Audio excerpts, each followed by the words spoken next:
Hello everyone, this is Kevin at Headingley. Hello, yes I can hear you loud and clear.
Winners of the group, you go straight through to the final.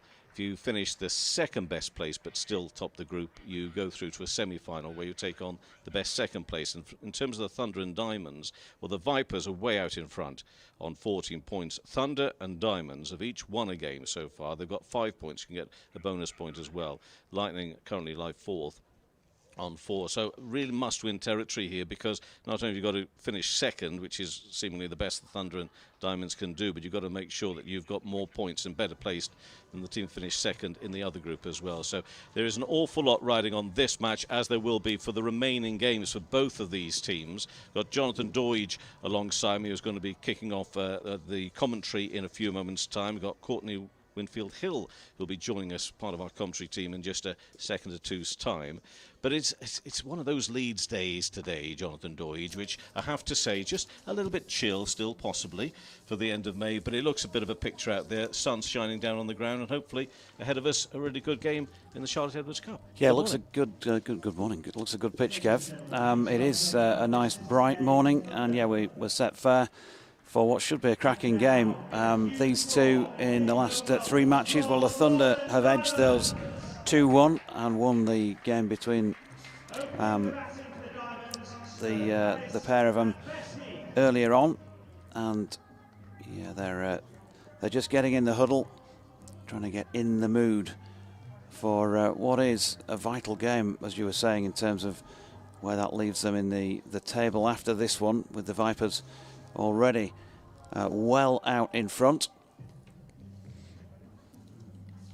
And well, umpires have been out there for a moment or two, awaiting the teams while they go through that last-minute process, setting the goals in the field. Just run down the two teams. Northern Diamonds, Holly Armitage as the captain, Bess Heath, Ster Callis, Abby Glenn, Emma Marlowe, Lindsay Smith, Lee Kasbrick, Katie Levick, who of course is part of our commentary team from time to time and has been in really good form, taking wickets in the last couple of games, Phoebe Turner and Leah Dobson. For the Thunder, well, we know about Alex Hartley, don't we? I've never commentated on Alex Hartley playing before, so I'm looking forward to that. But anyway, the team in full is Emma Lamb, Georgie Boyce, Daniel Collins, Ellie Threlkeld, Sachi Pai, Laura Marshall, Laura Jackson, Sophia Turner, Phoebe Graham is also part of our commentary team from time to time, and Hannah Jones. We shall show no favouritism to those who join us in our commentary box, of course, but it'd be interesting to be talking about them out there in the middle as well as alongside us. We're about to see the first ball being bowled here with the Diamonds batting first. Yep, having won the toss. And a wide ball first up down the leg side it was, with Danielle Collins taking this first over from the Howard stand end, as it's called these days. Collins just not quite got the rhythm right with that first delivery, and she comes again, right arm over the wicket. That's turned into the leg side by Bess Heath, and she'll pick up a single out to mid-wicket. Ster Callis is out there with her, and we'll face her first delivery then of the match, just taking guard. Field-wise, well, they've put the ring field inside the circle and out on the boundary edge at square leg. There's a little bit of cover. Also, fine leg has been dropped out, playing left of central as we look at it from the commentary box here at the Kirkstall Lane end of the ground at Headingley. And Callis, top edge on that first delivery she receives from Collins. Fielded there by Phoebe Graham, of course, playing against her former team here. She's at short third, just inside the circle. A little bit of adjustment going on from the Thunder keeper, who is wearing 21, curiously. And then Callis just tries to turn that into the leg side, gets a bit of something on it, but it drops into the pitch, and there is no run. Given a wide there. He's given her what? She's given a wide. Yeah. So 3 for no wicket right now. Here comes Collins. That's dropped into the offside this time by Callis. Just a little bit of variation about the ball by the looks of things. She looked as if she was going to try and play it leg side. It's dropped out into the off. Callis yet to get off the mark. Well, 3 legitimate deliveries into this one then. Northern Diamonds won the toss, batting first under sunny Headingley skies. And this time Collins goes wide of off stump. Nice cut shot, well fielded by Phoebe Graham. Callis will get off the mark with that. 4 without loss. To say there are 2 other games going on this morning alongside this one with the Sparks playing tonight. Western Storm 2 for 1 already in the game at Taunton against Sunrisers. Lightning 7 for no wicket at the start against the Vipers. And in comes Collins again. That's turned down to fine leg, where the fielding is done by Laura Jackson. And they get through for another single. So just having a look, these two. It's been a pretty tight over so far by Collins.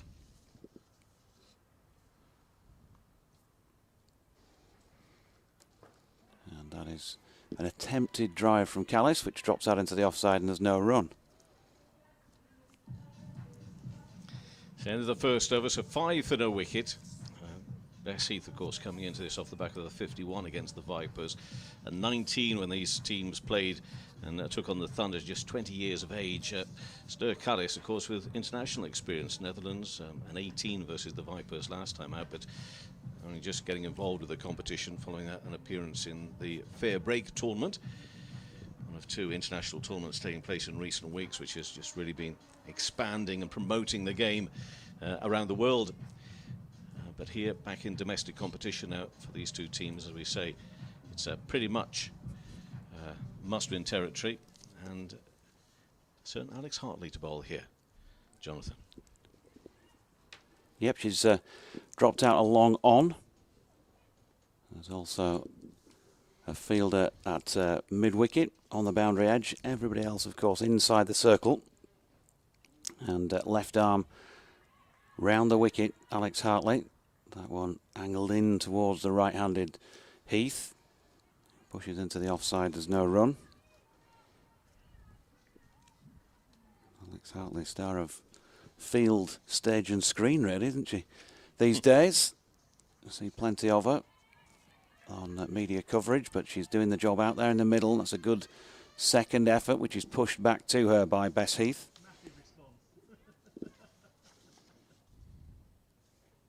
And in she comes again.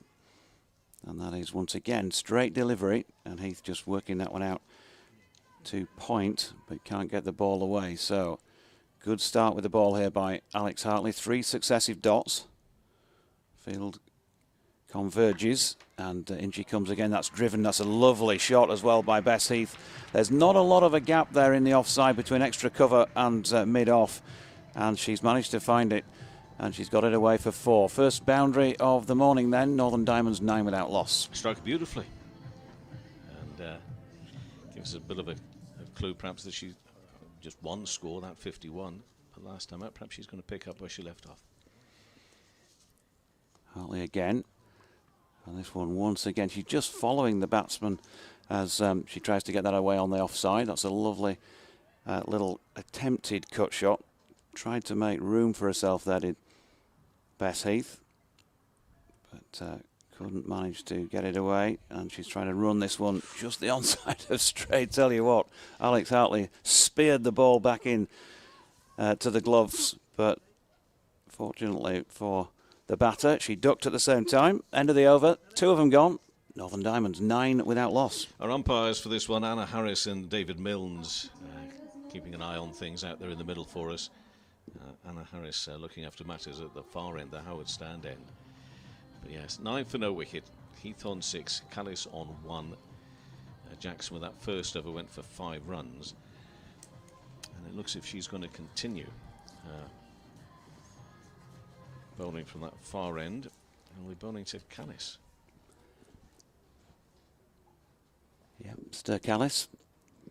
Can she also find a gap? It was a pretty tight first over from Laura Jackson. She's gone wide of off stump first up, and Callis trying to flat back that one away through the covers. They've managed to get through for 1 with a little bit of an inside edge on it. So 10 without loss into the 3rd here. We've got until 12:15 to get through these 20.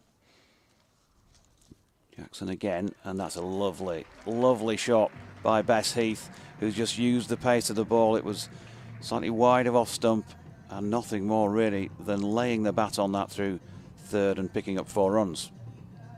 Yeah, we've seen a lovely couple of shots, haven't we? Nice drive and then a deft cut there from Heath. As I say, picking up where she must have left off.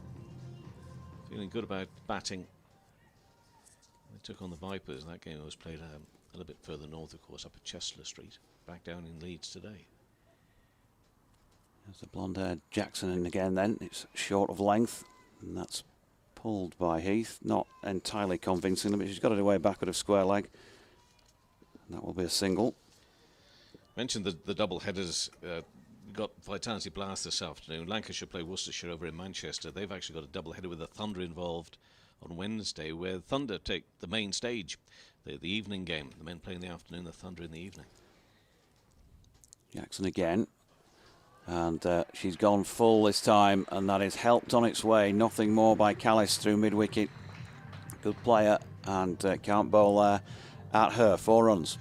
Lovely timing, it seems, so far, Jonathan. Some lovely strokes we're seeing already. Lancashire Worcestershire this afternoon then in the Vitality Blast. Birmingham Durham. Middlesex versus Glamorgan at Radlett. Sussex Kent playing at Hove. Yorkshire Leicestershire here this afternoon, a little later on, and Somerset Essex at Taunton. What's Jackson got as a riposte then for the Thunder? Well, this time she's overcompensated, gone wide of off stump, and that's a lovely square drive this time, and it will be the same result. 4 runs to Callis. I don't think they've put the previous 4 on, have they? 19 without loss, the board moves on to. Callis should by rights be on 10, I think, and the score 23, unless they've put 4 on the wrong batter. Heath on 11, Callis on 6 according to the board, and Callis pushing forward into the pitch, and there is no run. Well, they've stuck with 19, but she just hit 2 4s in a row, so how can she be on 6? We'll catch up to that just a second. I mentioned all the experience for Ster Callis. I need to also point out that she is still very young, only 22 years of age, turns 23 later on in the summer here. Just made an appearance so far against the Vipers for the Diamonds because of being involved with a fair break competition, beg your pardon, but was in some good form there. Most recent scores of 50, 34 and 44, so a bit like Heath coming off the back of that half century. Hopefully feeling good about her game. But 23 for no wicket. I think they've caught up now after 3 overs, Jonathan. Emma Lamb, change of bowling at the Kirkstall Lane end. Right arm over the wicket. And she's just been dabbed down to third. Sort of went through the first slip area. There was a chase on, and they've managed to get back for 2. So making some progress now, having just had a look at it for the first couple of overs. The Northern Diamonds, 25 without loss. Heath, 13. And is on strike as Lamb comes in again. And that's turned to leg. And a tumbling, diving stop there by Sophia Turner. There's no run. Emma Lamb, of course, sister of Danny, who played against the Yorkshire Vikings over at Old Trafford on Friday night in that thriller of a tied match. And she's in again. And that is pushed out square on the offside by Heath. No run. So Bess Heath, 13.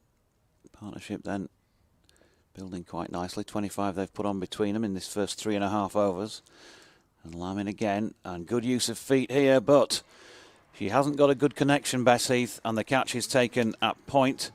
And so the Diamonds have lost their first wicket with 25 on the board. And Lamb, being brought on for this 4th over, has broken the partnership then. So Heath going for 13. And she was caught there at point by Laura Marshall. Off the bowling of Lamb for those 13 runs from 14 deliveries, including 2 4s. And Emma Lamb, well, just reward really for consistency in this over so far. She's been keeping it straight. She's just been run down to third for that couple of runs. And Beth Heath, she looked like she'd done the hard work there, using her feet to get to the pitch. But maybe there was a little bit of turn. Certainly played it with a relatively open face, and it's looped up in the air to point. So Court Marshall bowl lamb for 13. We are 3.4 overs into this one. And the new batter is, of course, Holly Armitage, who's on strike. And pushing that first delivery back to Emma Lamb. One left in the over. She's afforded a bit of time out there after that positive start for the Diamonds, and she steps away to play a pull shot and has pulled it straight up to long on to get off the mark second ball. So end of the fourth over, 26 for the loss of 1 wicket. The Northern Diamonds having won the toss and decided that they wanted to bat first here on what looks a good pitch, and he's playing like it at the moment as well, Kevin Howells. It is, yeah. What I like about the fact that also this game is being played at quite a good pace as well, which I think is what this shorter form of the competition needs. Although try and tell that to the millions of people who will be tuning in for the IPL this afternoon with a T20 competition, and this entire format just goes on forever and a day, but the matches themselves don't seem to affect them and their enjoyment of it. But here, certainly plenty of pace to it. So Alex Hartley coming back into the attack at the Howard stand end. Left arm round the wicket. First delivery to Holly Armitage is pushed up to long on for a single. Tight first over by Hartley. She went for just the 4. That boundary, you might recall, through the offside. So Callis back on strike and pushes this one. Just eases it up to long on. Sensible batting, keeping the scoreboard ticking. Risk-free cricket, really. 2 into the 5th over, 28 for 1. Power play, of course. So just 2 fielders outside the circle there at long on and mid-wicket. And Hartley in again. Almost side armour action, isn't it? Really does come around the corner rather than over the top. And that is worked into the leg side this time by Armitage. But dot ball.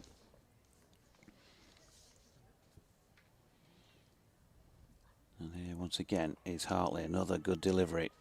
There's Armitage there just looking to use her feet and try and make something of that. But Alex Hartley was clever enough to snuff out any potential run. And she is again, and once again Armitage this time playing from the crease actually, and drives it but straight back to the bowler. So really tight stuff from Hartley at the moment. She's gone for just the 6. She's got 1 left in her second over. And she comes now towards our commentary position. Lofted this time over the top of the bowler down towards long on by Armitage. But it's a real good second over by Alex Hartley. She's gone for just the 7 runs in 2. And after 5 overs, the Diamonds 29 for 1. Should be delighted with that. Yeah, just having a little bit of a look at the Holly Armitage run of scores in the competition so far. This is just the 4th game, of course, of the competition. She got a 40 in the first game for the Diamonds. That was down at Loughborough taking on Lightning.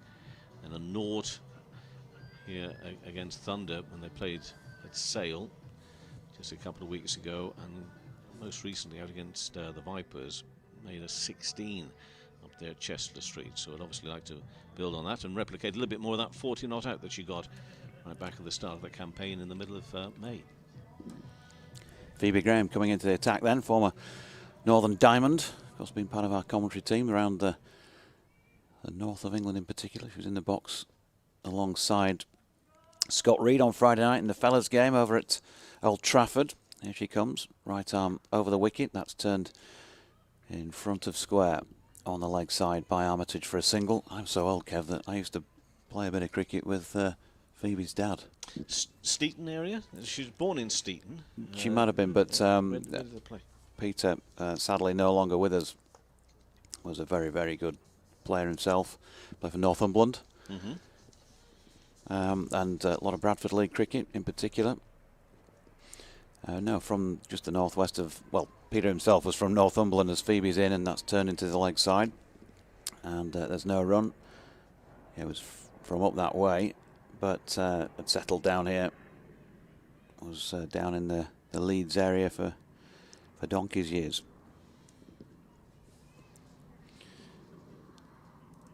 Top man, he'd have been a very proud one, I'm sure, if you could see this right now, as Phoebe is in and bowling to Steer Callis, who is working that one out to point. No run. A few people have decided to come down and have a look at what's going on this morning here.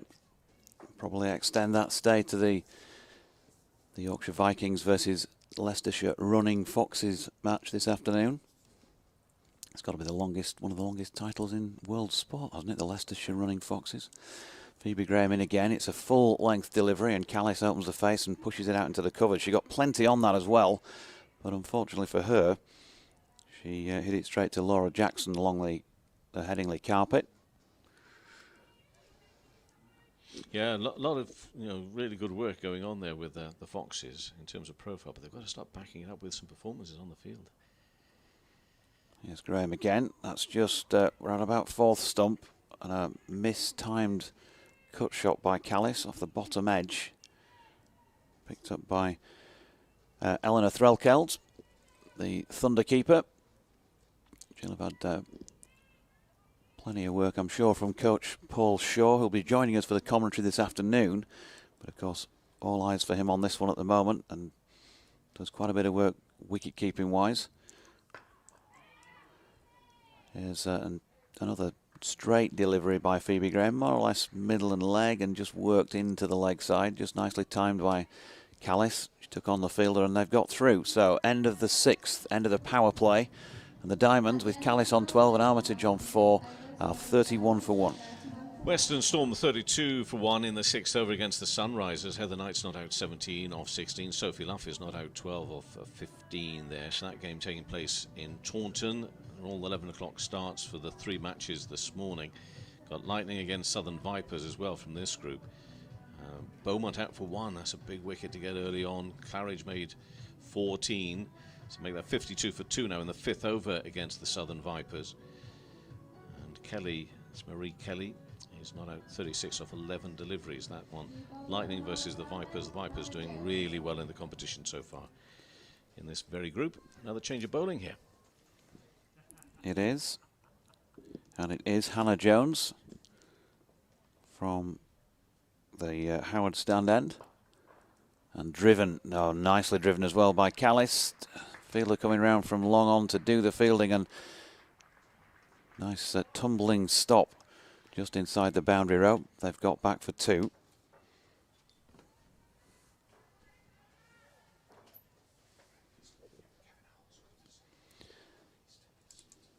And so Callis with the cut shot, and she's got that one away back of backward point, and a diving attempt in the field. There were hands on the ball there by Danielle Collins, but she couldn't quite reel it in. It's just dropped over the boundary rope for 4. Callis on to 18. And in the 7th, the Diamonds, 37 for the loss of 1 wicket. And she comes again then, left arm around the wicket, pushed up to mid-off by Callis, and there is no run.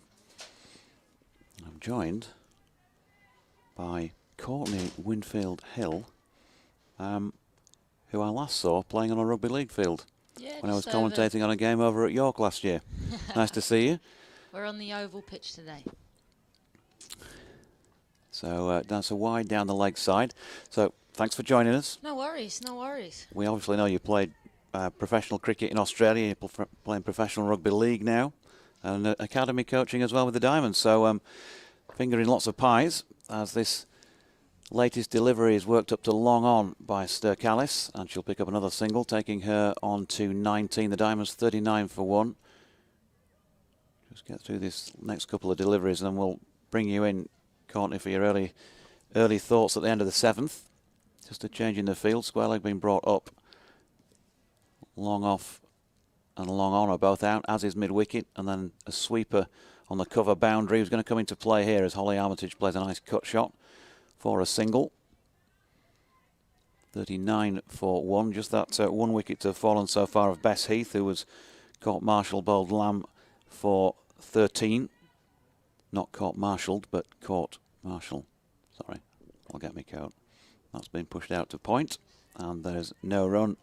End of the 7th, then 40 for the loss of 1 wicket. Thoughts on the first 7? Can I be really honest with you? You've not seen any of it. I've had my head down in scrambled eggs and baked beans on toast. I did catch a little bit out the corner of my eye, but yeah, not too much, so head in the game now. Okay, Phoebe Graham's going to continue with over number 8 then, at this Kirkstall Lane end of the ground. Now, predictive scores, and I know you'll laugh at this, but predictive scores, apparently, if I can get it back up on my phone, they're always interesting to have a look at anyway. But prediction for the first innings, 153. Would you be happy to post that you can defend that? Look, I think... Wide ball first up. From what we're seeing so far in this Charlotte Edwards Cup and, you know, across both the senior formats and the academy, I did a little bit of data collection the other day, and, you know, 150 I actually don't think on a wicket like this today. I think we need a little bit more. Looks a good deck. So that was a wide first up by Phoebe Graham, 41 for 1, and a next delivery. Might have been a little bit of offering of in swing, but stepping inside the line, Holly Armitage just pushes it out into the covers, and they take on the field and get through for 1. Yeah, so on that, I just think the way the competition started, and particularly with this Thunder lineup, they bat so deep, so I'd be thinking 150 plus at least. Here's Graham again. She's gone full and wide of off stump, and Callis can't get it back past her. In fact, that prediction's changed to 146 now after the start that the Diamonds have had. The win probability, 51% the Diamonds, 49 the Thunder, so nothing in it. Very early to tell, isn't it? So here's Graham again, number 17 on her back in the Headingley sunshine. That's nicely played as well, pushed between extra cover and mid-off, who makes a good diving stop there. They're going to have to settle for the single. Georgie Boyce it was doing the fielding. 43 for 1.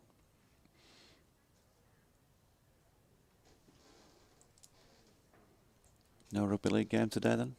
When's your next match? Weekend off. It's been lovely actually. Week off training, weekend off. Next week against York. So. You watched the Challenge Cup final yesterday? No, I didn't. I had the Siva Brunt wedding to attend. Ah, of course. Bigger things at play. How's the head? Here's Graham. That's worked into the leg side for a single by Holly Armitage. She's thinking about the second, but not going to get one. Nah, head's always good. I'm a teetotaler, so I'm a bit boring. It was just the lack of sleep. But You're I'm professional, good. you mean? You're professional. Yeah, we'll call it that. Whereabouts was that? Down in Loughborough. It was a beautiful day. Both the girls looked absolutely stunning, and long time coming for those two. You know, putting it on and off over the 2 years of COVID. So it was a beautiful day for them. Good. Phoebe Graham with 2 to come in this, the 8th over, and with an open face, Callis plays that out backward of point, and they get through for another 1. So Callis on to 21 now, 45 for 1. And it's been pretty tidy so far by Phoebe Graham. 1 left in her second. She's gone for just the 7.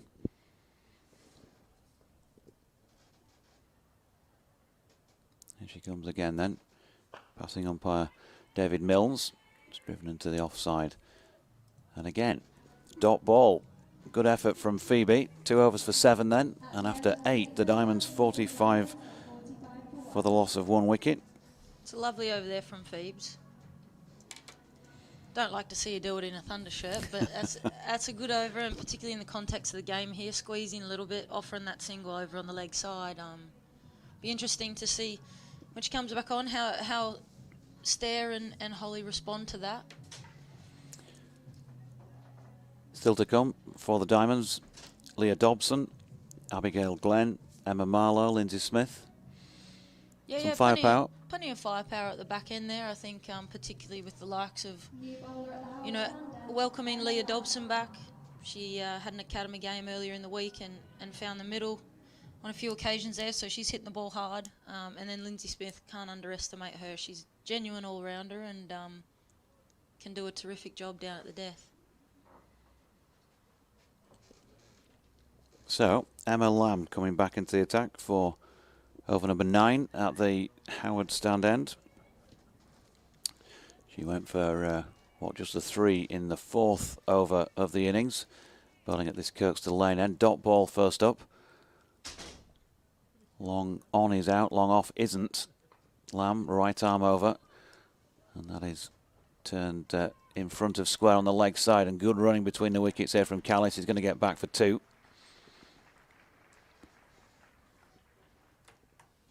I think that's, you know, in the situation we're in now, it's if boundaries aren't flowing, then these two have to show that dominance out in the middle run between the wickets. And the more twos we can pick up here, you know, release that little bit of pressure at the minute.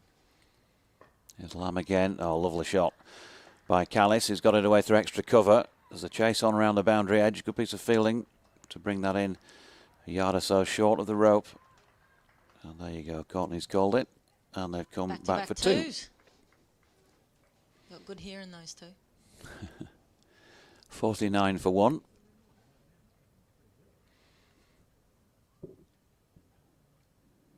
She comes again then. That's wide of off stump. Callis just trying to use the pace of the ball to push it out into the gap on the offside, but couldn't get the ball away this time.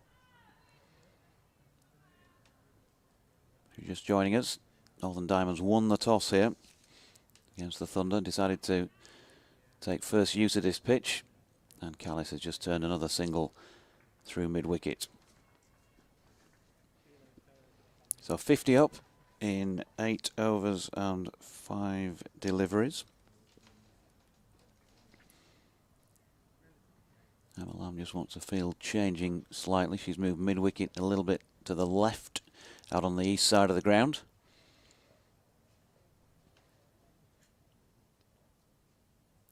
And in comes Lamb again. A nice use of feet, wasn't it, by Holly Armitage to get that away wide of mid-off. She's picked up another single. That is the end of over number 9 then. 51 for the loss of 1 wicket after 9. So that 150, we're going to need to be a little bit of acceleration at some point here, Courtney. There will. And I think, you know, while we have got a few people down the order with a bit of firepower, given the injuries and experience out at the minute, I think these two are going to have to, I'd like to know their plan, but I think they're going to have to take a lot of responsibility in this innings. You know, one of them's got to bat through, so they're probably looking not to take too much risk and then explode at the back end. We'll wait and see. I'd like to know their plan.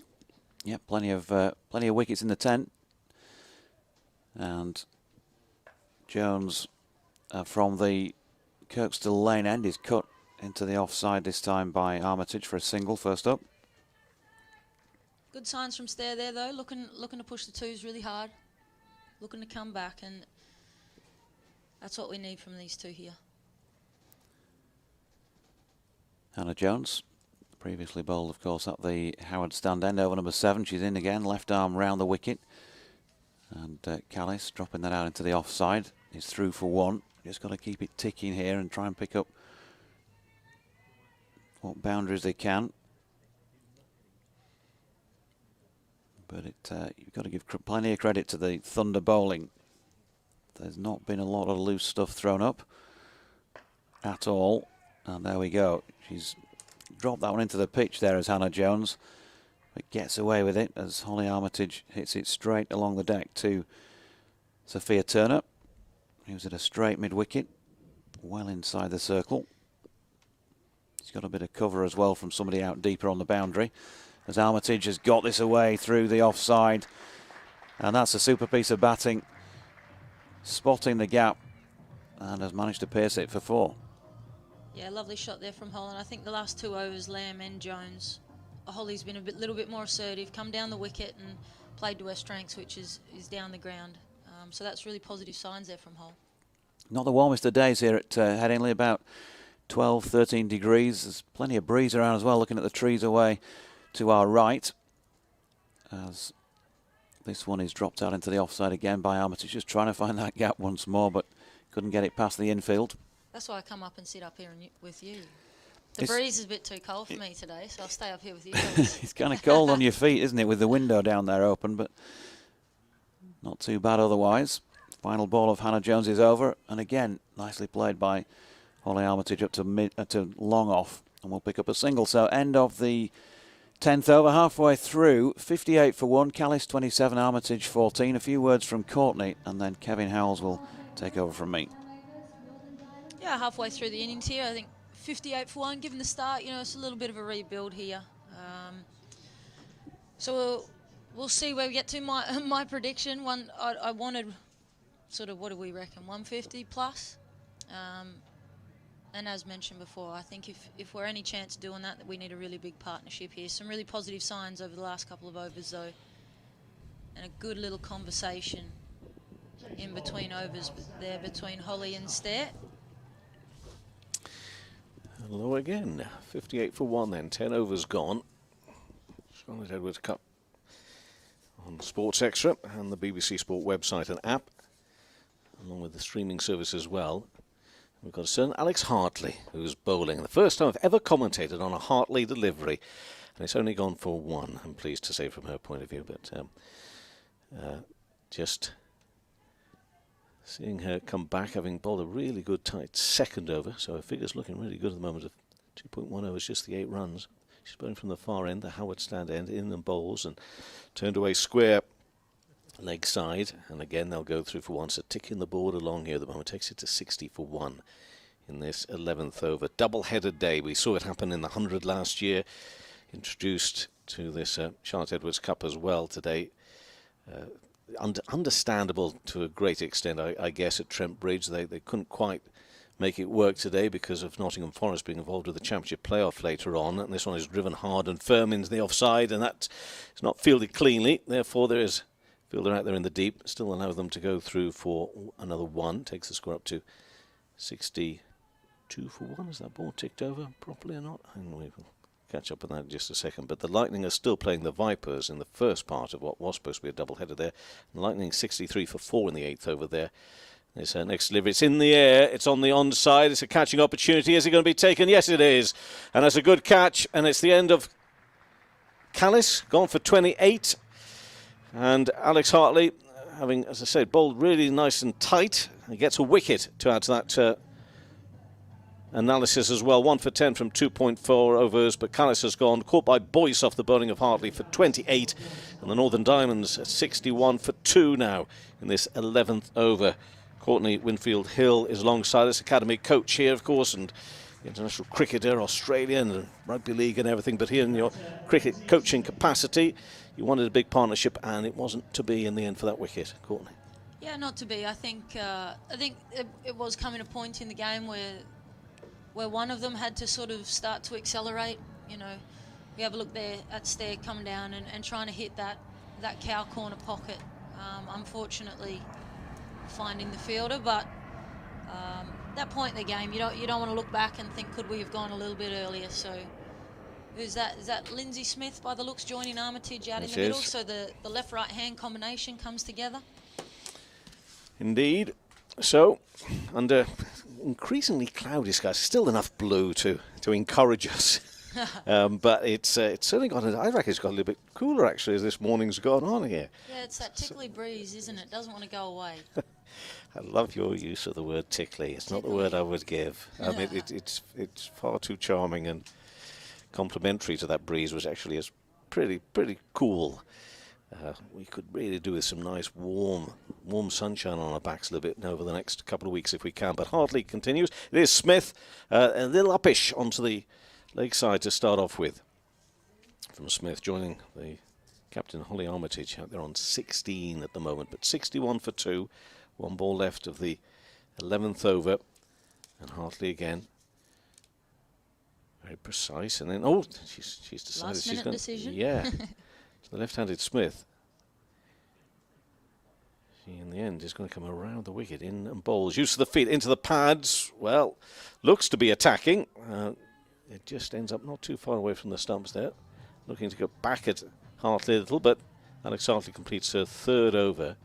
No Maidens 1 for 10, and the Diamonds at 61 for 2. They elected to bat first, did the Diamonds this morning.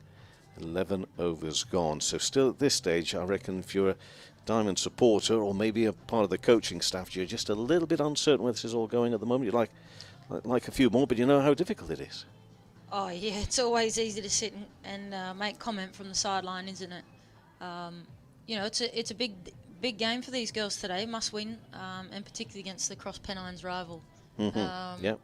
You know, even though it's a new regional structure, the core of the Yorkshire, Lancashire is still deep within. So it's a big game, and it'll be interesting to see how these two play out. These are probably the two most experienced players in this team. And I just wonder, has there been a little bit of a shuffle in the batting order? Was Lindsay Smith meant to come in this early? You'd like to think so. Well, it's Lamb bowling again, bowling for a third over, driven in the offside by Armitage for a single. She'll move to 17 and take the score up to 62 for 2. First ball into the 12th over. Lindsay Smith alongside Armitage. Yet to get off the mark. Faced a couple of deliveries so far as Lindsay Smith, 27 years of age. 9 internationals to her name. Recent scores are 3, 16 and 4, so I'd like to get a big score here today if she can. Leans back and will get the first runs for her today. Cut behind square on the offside, so she's off the mark with a 1. And takes the Diamonds up to 63 for 2 in this 12th over. Run through some other scores as well. We obviously know that the Vipers are going so well in this competition at the moment, but the important thing is to get yourself now into that second position and try and make sure that second position is better than the one in the other group. Looks to, she's bowled. Armitage has been bowled for 17 by Lamb, looking to swing the ball away on the onside. And I'm afraid that is the end of the captain. Armitage has gone, and that now is 63 for 3 in the 12th over. Take a look at that on the replay if we can. We can just draw it up in just a second or two's time. But again, needing to feel as though she needed to get on with it. It took a bit of a swipe and has been bowled for 17 off 22 deliveries. 1-4 within that innings. But at the moment, Courtney, it's not really going as well as we'd have liked from the Diamonds' perspective. Yeah, unfortunately they're, you know, trying to rebuild that partnership in the middle with Smithy, and, you know, unfortunately that sweep shot didn't come off for hole in that instance. It's actually taken the middle stump out, just having a look on the replay there. Yeah. Right across it, and out it came. The middle pole. Never mind. No. Never mind. Great opportunity here, and a terrific welcome back for Leah Dobson, who's had a significant, you know, few weeks out, across a few weeks, I should say, few months, across the pre-season with a knee injury and knee surgery. So welcome her back to the middle. I'm sure she'll probably be a little bit nervous out there. But if anybody can increase this strike rate and find a boundary, it's Leah Dobson. She hits a very powerful ball with the Thunder pushing both drives back straight away. Indeed. And this one is just played by Dobson into the offside for no run. Emma Lamb now with 2 wickets. And again, just looking really tight at the moment, both Hartley and Lamb. Lamb's in a third over, 2.4 overs, 2 for 11 her figures currently read. And again, push back up to the bowler. Just making it so difficult, not offering anything really. We've seen some fine strokes within this innings this morning, but that was when there was a little bit extra pace on there and some really nicely timed shots, but it's difficult to get away at the moment. A good swing of the bat there, and it's driven nicely through extra cover, and it gets the better of the fielder as well. That's going to be a 4. So Dobson hopefully now just gets a little into the groove there. It's a lovely little shot and actually perfectly placed, so the fielder perhaps could have got round to stop that, but it's through the body of the fielder, and 67 for 3. after 12 overs. So Dobson's off the mark with that boundary for 4. Smith on 1. Following that wicket there of Armitage being bowled by Lamb for 17. And her figures now 2 for 15 from 3 overs. Is Hartley going to bowl out and bowl a 4th or not? We wait and see from the far end. I wonder whether she should, if she shouldn't. Let me just quickly update the scores from elsewhere. Got Western Storm in action against the Sunrisers at Taunton. Morris out for 2. Heather Knight made a 34 off 28 deliveries. LBW to Garner. So it's Luff and Wilson, the not out pair. On 36 not out, Sophie Luff off 35 deliveries. Wilson's only been out there for 5 balls at the moment. Fran Wilson for her 6 off 5. So 81 for 2. 2 balls remaining of the 12th over. Of course, the Sparks in action tonight, and the Lightning now at 77 for 5 against the Vipers. Kelly's gone now, Marie. Kelly's gone for, just went off my screen, just as I was about to read it out, of 36 off 12. But the Vipers just looking so strong in the competition. Yeah, they've got terrific depth, and, you know, they, across all formats, they're always in and about and around finals time. And they're there for a reason, and we play them quite a bit across the academy. And Left-handed Smith in the air but safe. Wide of the fielder at extra cover, and that's going to be 4 runs. That flew out there in the end. Just for one moment, I just thought, could it be a little bit too close to the fielder? But no, it was it with some power and struck well to the boundary. So Smith and Dobson, very early stages. But I tell you what, there's been seen some lovely time shots there. 71 for 3 into this 13th over. Smith on to 5. And it is Graham, Phoebe Graham, who is bowling. Tall figure of Graham in bowls and just full and dabbed away. Will they run quickly enough to go through for the single? Yes, they will. So again, not the opportunity there to drive properly, but still created a single. Smith moves to 6, 72 for 3 in the 13th over. yeah, a lovely little positive start to this partnership. A couple boundaries there. Lovely to see Leah Dobson get off the mark. Indeed, Interesting, a couple of changes from the ends. Phoebe Graham now down at the rugby end. Graham bowls from that end, and that's A rare leave. it is a leave through to the keeper.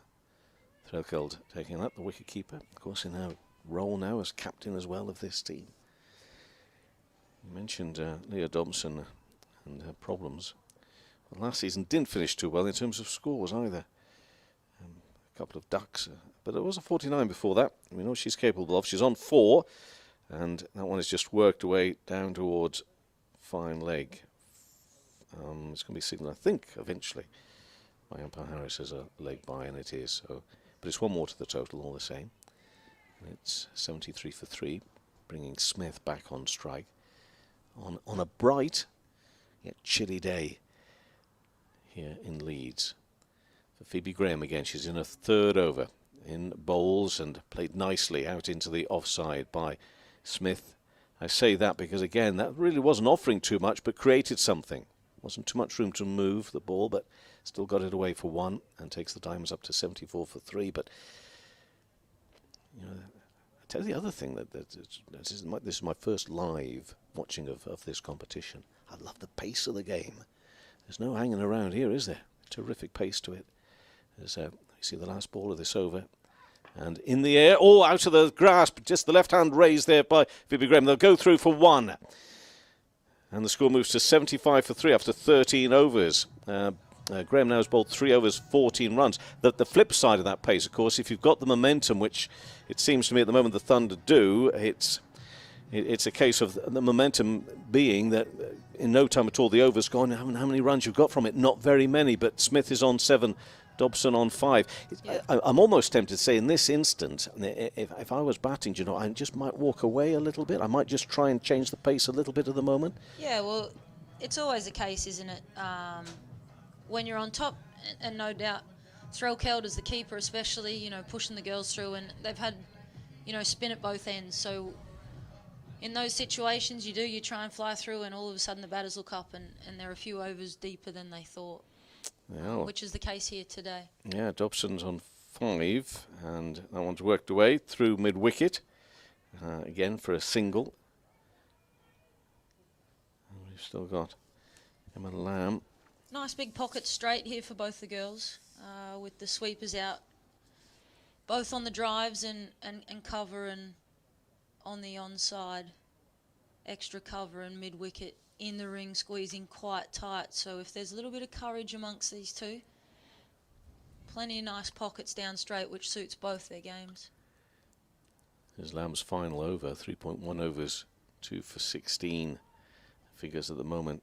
Bowling spin, she can bowl, of course, medium pace as well. And this is what I'm talking about. That's for Smith, just holding things up here a little bit. There's also a bit of a change in the field. And well, I think initially Smith was looking to work that into the offside. Had to just use the wrist, try and create something. Wasn't able to do so on the leg side then. So it's a dot ball here for Lamb and for Thunder. Back in again, bowling from this Kirkstall Lane end. Use of the feet and driven into the offside. Trying to be creative, trying to be enterprising out there, but this really tight bowling, terrific from Lamb. Got 3 deliveries left. In all concentration from Smith on 7. Goes back, can't find a gap again, just the fielder out there, square on the offside. See the body language in there, Smith. Little bit frustrated with these couple of dots built on her here. As a look round, sees where the gaps are. Well, there's a gap there on the leg side, but use of the feet again. Good work this time. Where's that gone? I'd actually lost it. Driven up to mid-off. I was looking for this on the leg side. Driven up to mid-off. They get through for a single.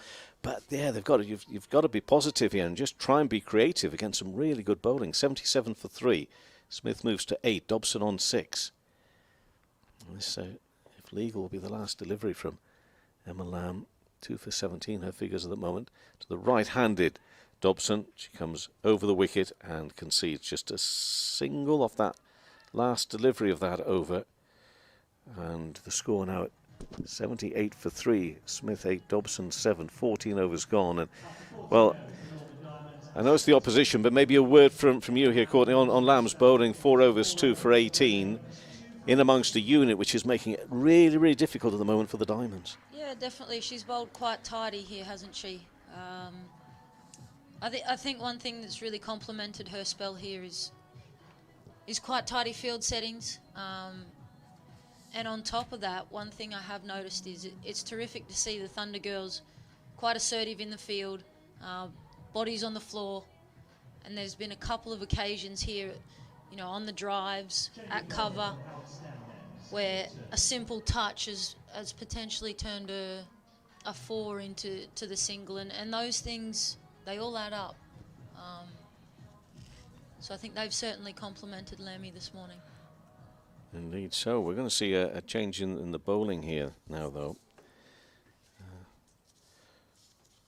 For the first time, Sophia Turner in, bowls in the air, chips straight away to mid-wicket, and that is the end of Dobson. So what a start for Turner. And Dobson has gone for 7. Wicket falls here as the Diamonds just try to get going, try to go through the gears, but it's just not working for them at the moment. Really tough. 78 for 4, and Dobson is the latest to go, and Turner straight away with a success. Always the way, isn't it? Change a bowler. Hopefully the captain takes full credit for that. Well, you mentioned the field placings earlier. I just noticed, just as Turner was coming on there, Threlkeld, of course, is new to captaincy. Well, new here within this role, still very young. But sending them all here, there and everywhere, it looked to be very much in control. And if you like, which you need to, everybody looking at the captain, where do you want us? And I like the look of that. And whether or not she's going to take the full credit for the bowling, well, say credit for taking the wicket as well as making the bowling change, well, who can tell? But of course, the captaincy is really important and looks to have them really well organised out there at the moment. But from a Diamonds perspective, they've got to fight back here somehow. They've got to give themselves something to work with. At 78 for 4 in the 15th over, Kasprick, well, that international experience comes out there. What's going to happen? I mean, look, 4 wickets down. If this were you and you're in this situation, what would you be saying if you're out there in the middle right now? How would you be going about this up against, you know, some really good tight bowling really from the opposition? Well, I think between these two, both international experience, which is a little bit of a treat, really. Casper probably hasn't got the opportunity and runs. Turner in bowls now, goes back and let's get a little nick on that. Yes, 2 in 2. Kasprick has been caught by the keeper looking to cut the ball. I think a bottom edge there and well taken by Threlkeld, the keeper.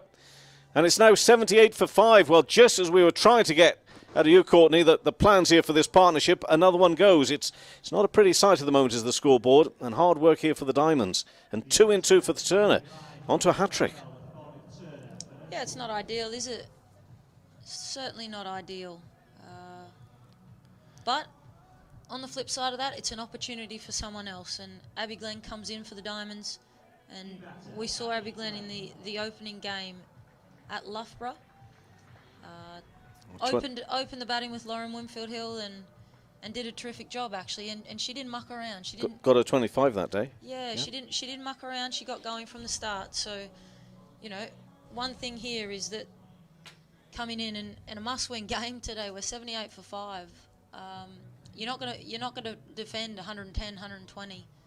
So, although it's a bit of a sticky situation, we still got to be really positive and force this momentum change back in our favour. Big moments though for bowlers. The possibility of a hat-trick here, and can you believe the first 3 deliveries of the bowling of the day as well? I'm interested here. Hat-trick ball. Oh, okay. Well, Glenn is facing. The hat-trick ball is bowled now. Oh, an outside edge flies past the keeper and down over the boundary rope. It's going to be 4 runs. I'm not too sure as that was what you were thinking about, but please do tell us. We just say the score now 82 for 5. What did you spot? We couldn't. It's the hat-trick has not been completed. 2 in 2. What did you spot? Look, I know we're playing T20 cricket. I know we're about to push into the death overs, but how often do hat-tricks come around? And the Thunder have got 4 players out. Sometimes I think we play a little bit too safe. I don't mind. It's a Thunder's Thunder, and I just would have loved to have seen, as a bowler myself, you take those opportunities and for one ball and one ball only, perhaps just put your foot down, bring a couple of fielders in, shuffle your field settings a little bit, because edges like that, can't stop them. Well, it's 4 runs. It's 82 for 5. Midway through the 15th over. Turner in again. And this one is worked away onto the onside.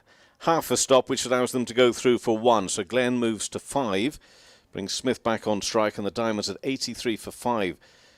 2 balls left of the 15th over. Well, we mentioned the fact that Ellie Threlkeld, of course, is new to captaincy.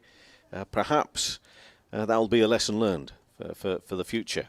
However, she'll also look at the board and say we're doing okay. But interesting, as you say, they're caught here on that hat-trick delivery, which did get an edge. I mean, it was so close as well to Threlkeld.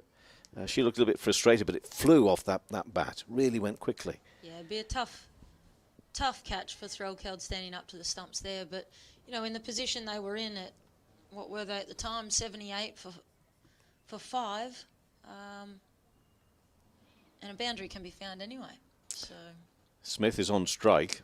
Left-handed Smith squeezed away behind square on the onside. Go through for 1, scamper 1, try and work hard for 2. That's something that they probably do need to think about here, because the boundaries, we've seen a few of them, but they need here to get more runs and perhaps even turn those 1s into 2s if possible. But that's just a single. 84 for 5. 1 ball left of the 15th over, with Smith having moved on to 9, Glenn on 5, and Turner finishing what has been a remarkable, eventful first over. Punched into the offside. They'll have to be quick, but they are quick going through. So Glenn will keep the strike. She moves to 6. Smith on 9. The Diamonds at 85 for 5. Turner 1 over, no maidens, 7 runs, 2 wickets, 2 in 2 to start it all off. So that's a decent start to the day's work for Turner. But for the Diamonds, dare I say again, I'm afraid it's all about rebuilding. No real time. Well, the 5 overs, I'll put the question to you. Is there time just to find your feet here a little, or have they just got to go here at the moment, Courtney, and then it'll be Jonathan Doidge again? Oh, look, I think when you talk about finding your feet, you can still be finding your feet with positive intention. I think here maybe perhaps for 1 more over between these 2. And when I say positive intention, I think, when we're hitting to the outfield there, we must be coming back looking for 2. We've seen it already a couple of times today. In the outfield, Thunder players, little misfields. Yeah, you can really put some pressure on that field if you run your first one, as we're seeing here, with a ball that's just dropped down to the leg side, leg by. So yeah, I just feel like we need to. They're non-negotiables. We need to create that pressure and be opportunists should that arise. And if boundaries are hard to come by, you've got to be looking for those twos. Hannah Jones, it is bowling from the Kirkstall lane end. And she floats one up, which is driven back by the left-handed Lindsay Smith. Can't get it past the bowler. And she comes again, left arm round the wicket. Good use of feet by Smith, but she almost yorks herself in the process and I think rings the hand off the bat as well there, as if it got right at the bottom of the bat. Sounded like it, didn't it? Sounded a bit woody. Now then, the score prediction has dropped all the way down from that 153 to 114, and the Thunder now 69% chance of winning this on the win predictor. Can the Diamonds do something about that? Nicely played here by Smith, who's lofted it over the top of the bowler, but they were slow getting back for the second. It was reeled in just shy of the boundary rope, backward of the bowler's end, and so Abby Glenn run out for just the 6. It's going from bad to worse at the minute for the home side. 86 for 5. Yeah, I think we spoke about twos, and it was good to see them coming back there. But that urgency, I think it would have been very, very tight, very tight. I'd like to see that back, how close that actually was.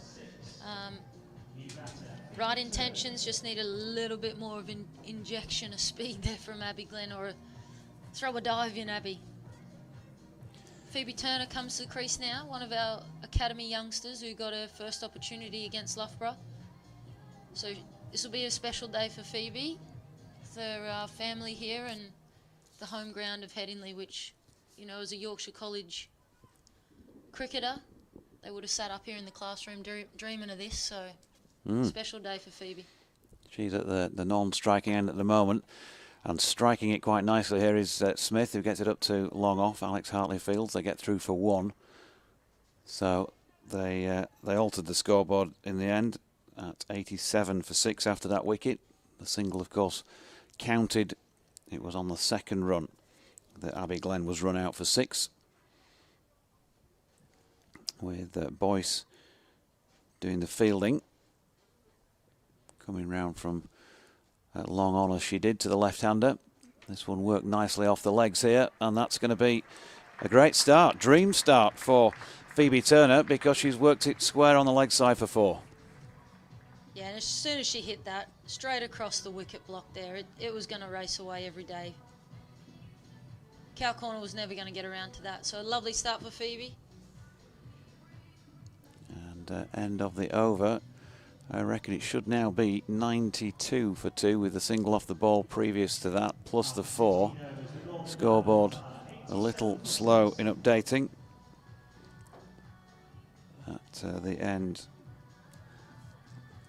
of the 16th over. So Hannah Jones, she has now bowled 3 overs for what we think is 22.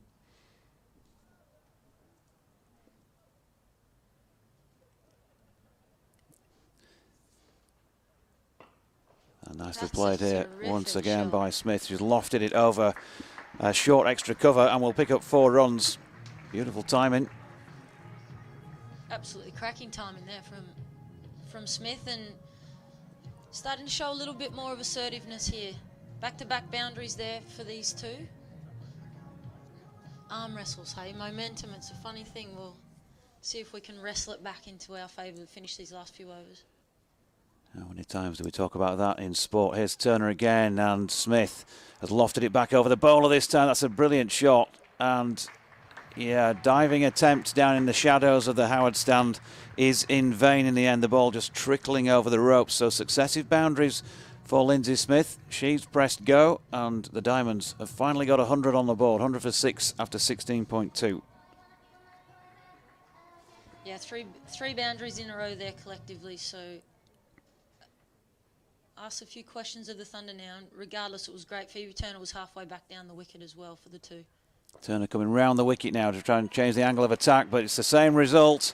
She's gone wide of off stump, and again, that was just about timing by Lindsay Smith. It was aerial for quite some time, but nowhere near a fielder, and it's gone through point for 4.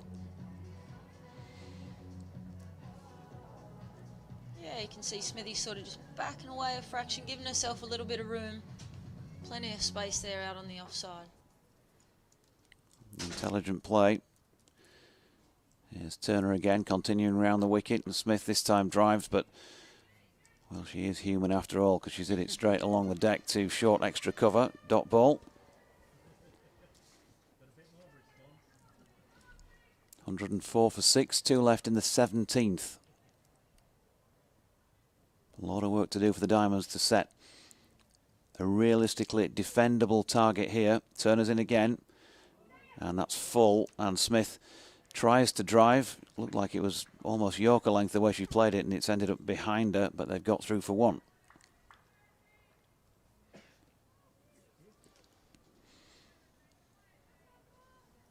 So Phoebe Turner.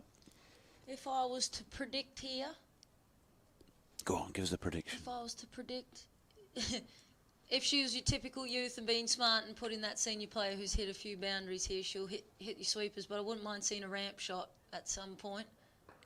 Not to this delivery though, just short of length, and she's worked it square on the leg side. But again, intelligent play. Fielder was set back. She knew there was at least one there, and that's what she picked up in the end. So that's the completion of 17. The Diamonds 106 for 6. Terrific little 8-ball cluster there for the Diamonds, and it pulls them back into the game of perhaps, you know, setting a reasonable target. They've got 21 off the last 2.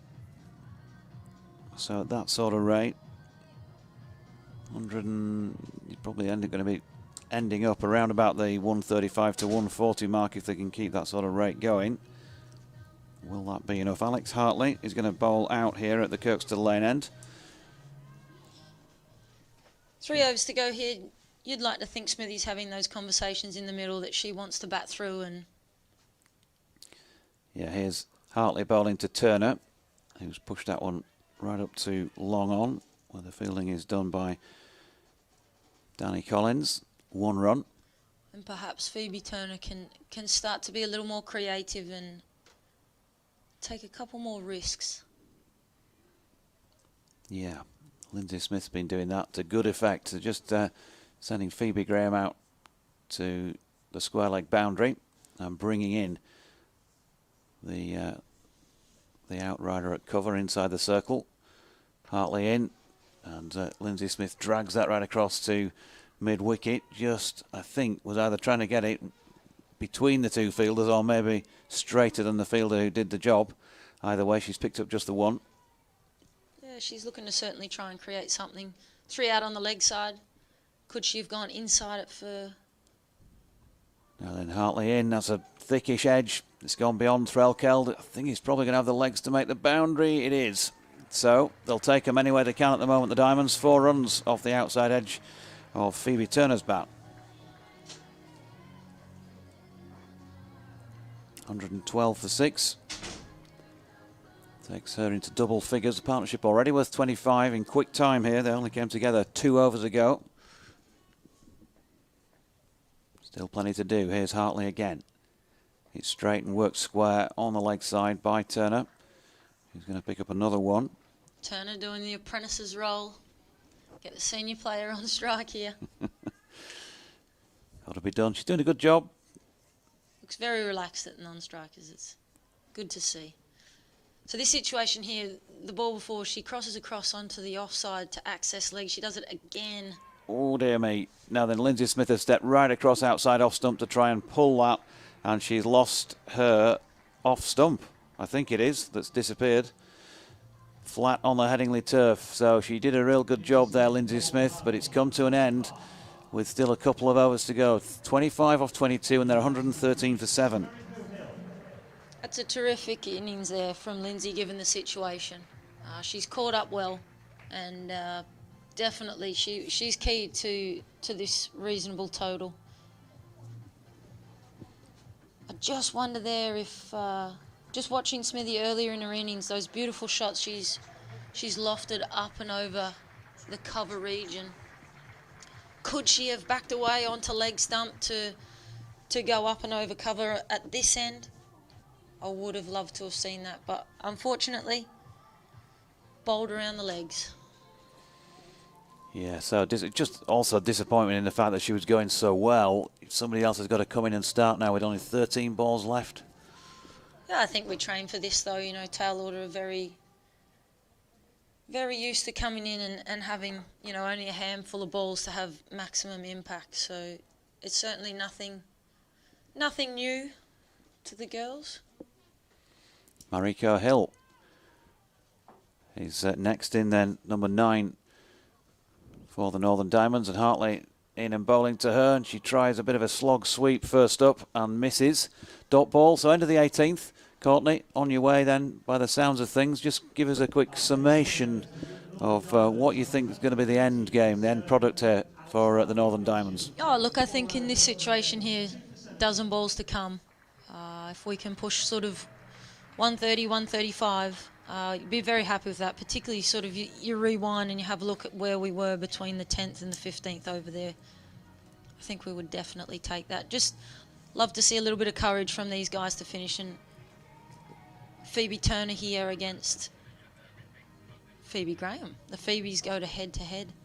I'd love to see her use her feet here and get down, avoid this lovely bounce that Phoebe Graham gets, and pop her back over her head.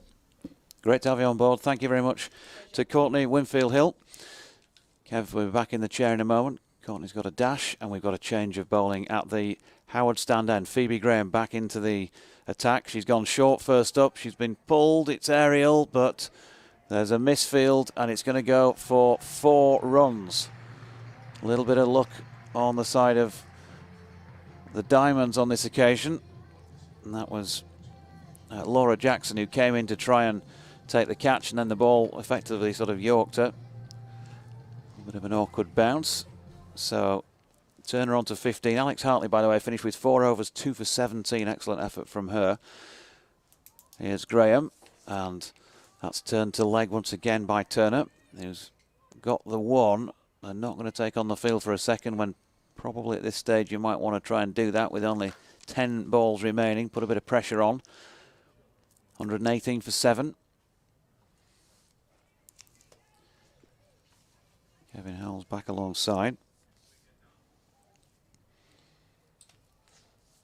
And it's the right-handed Hill, Hong Kong international, who's trying to play the pull shot to this Phoebe Graham delivery that was short of length. She's got something on it, and that will be her first run. So 119 for 7 with 9 balls remaining. Phoebe Graham hasn't yet taken a wicket, but she's not been expensive. 20 off her 3 overs and 3 balls. And in she comes towards our commentary position. Right arm over the wicket. This one a full toss, which has been hit towards mid-off. It was in the air for quite some time, but the would-be catcher couldn't get in to get the hands underneath it. They've got through for 1 to Phoebe Turner. 120 for 7. But coming up short here at the moment, you feel.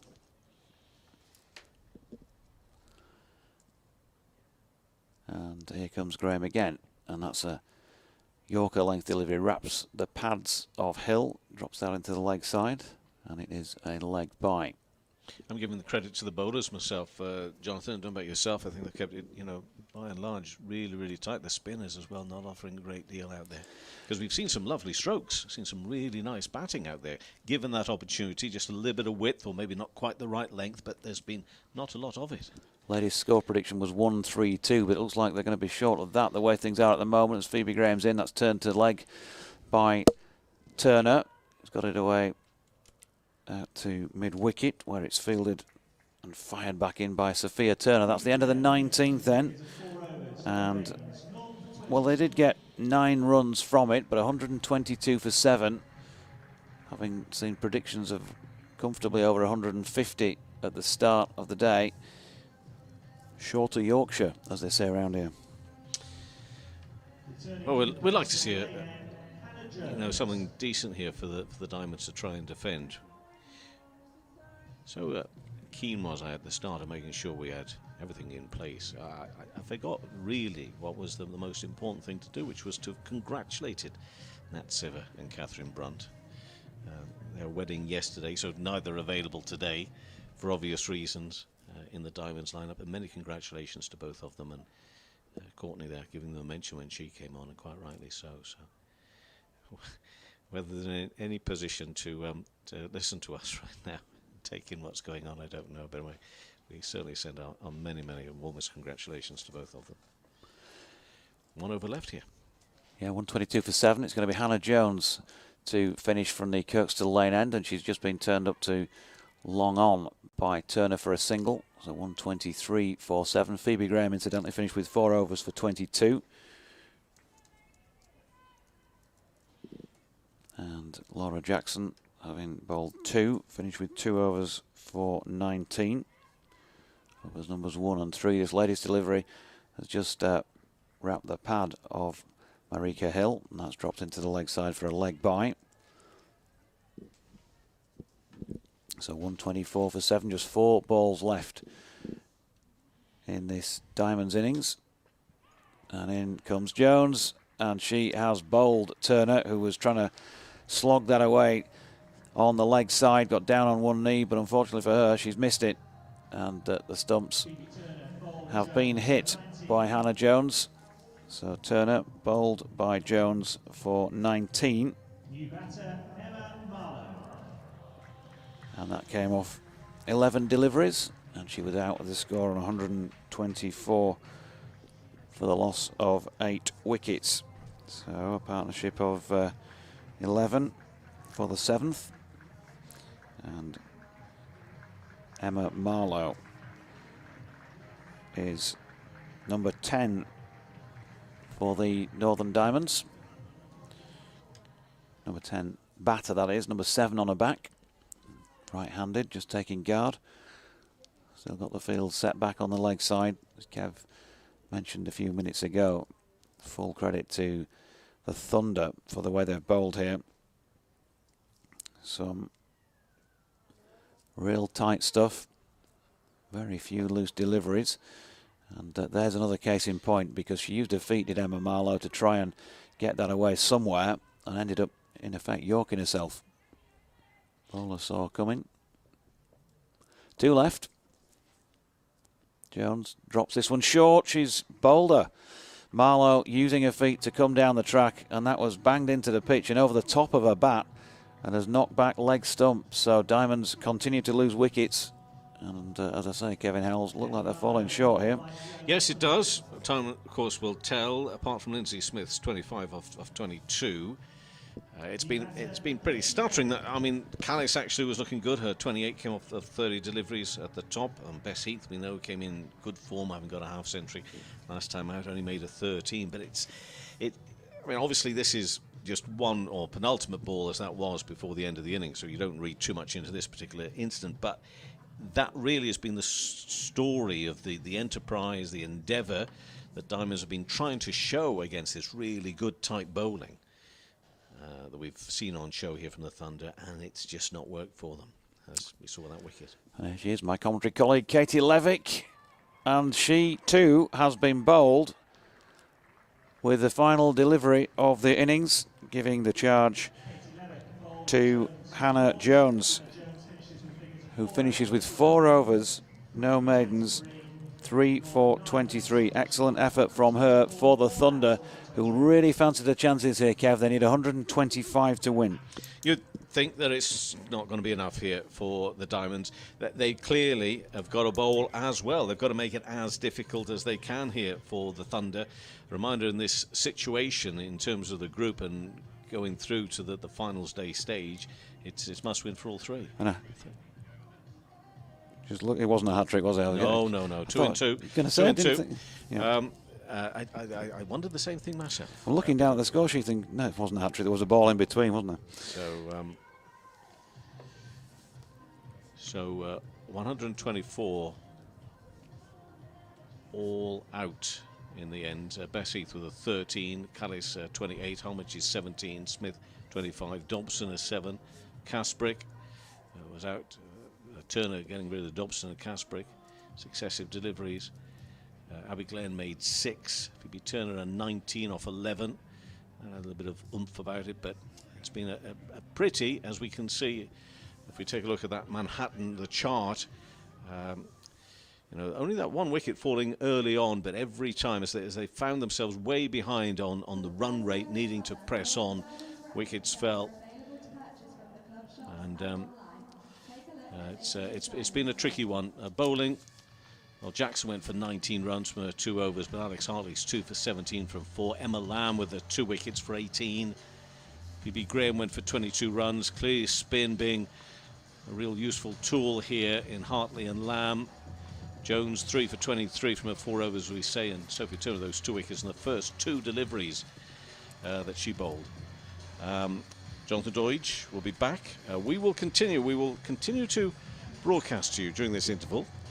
So hopefully he'll be back to join me in just a few moments' time. But we have got a bumper day of cricket for you here on Sports Extra, but it's not just on Sports Extra, of course. We bring you the cricket as always. You can find that over on the BBC website. And we'll be going through some scores in just a moment or two's time for you.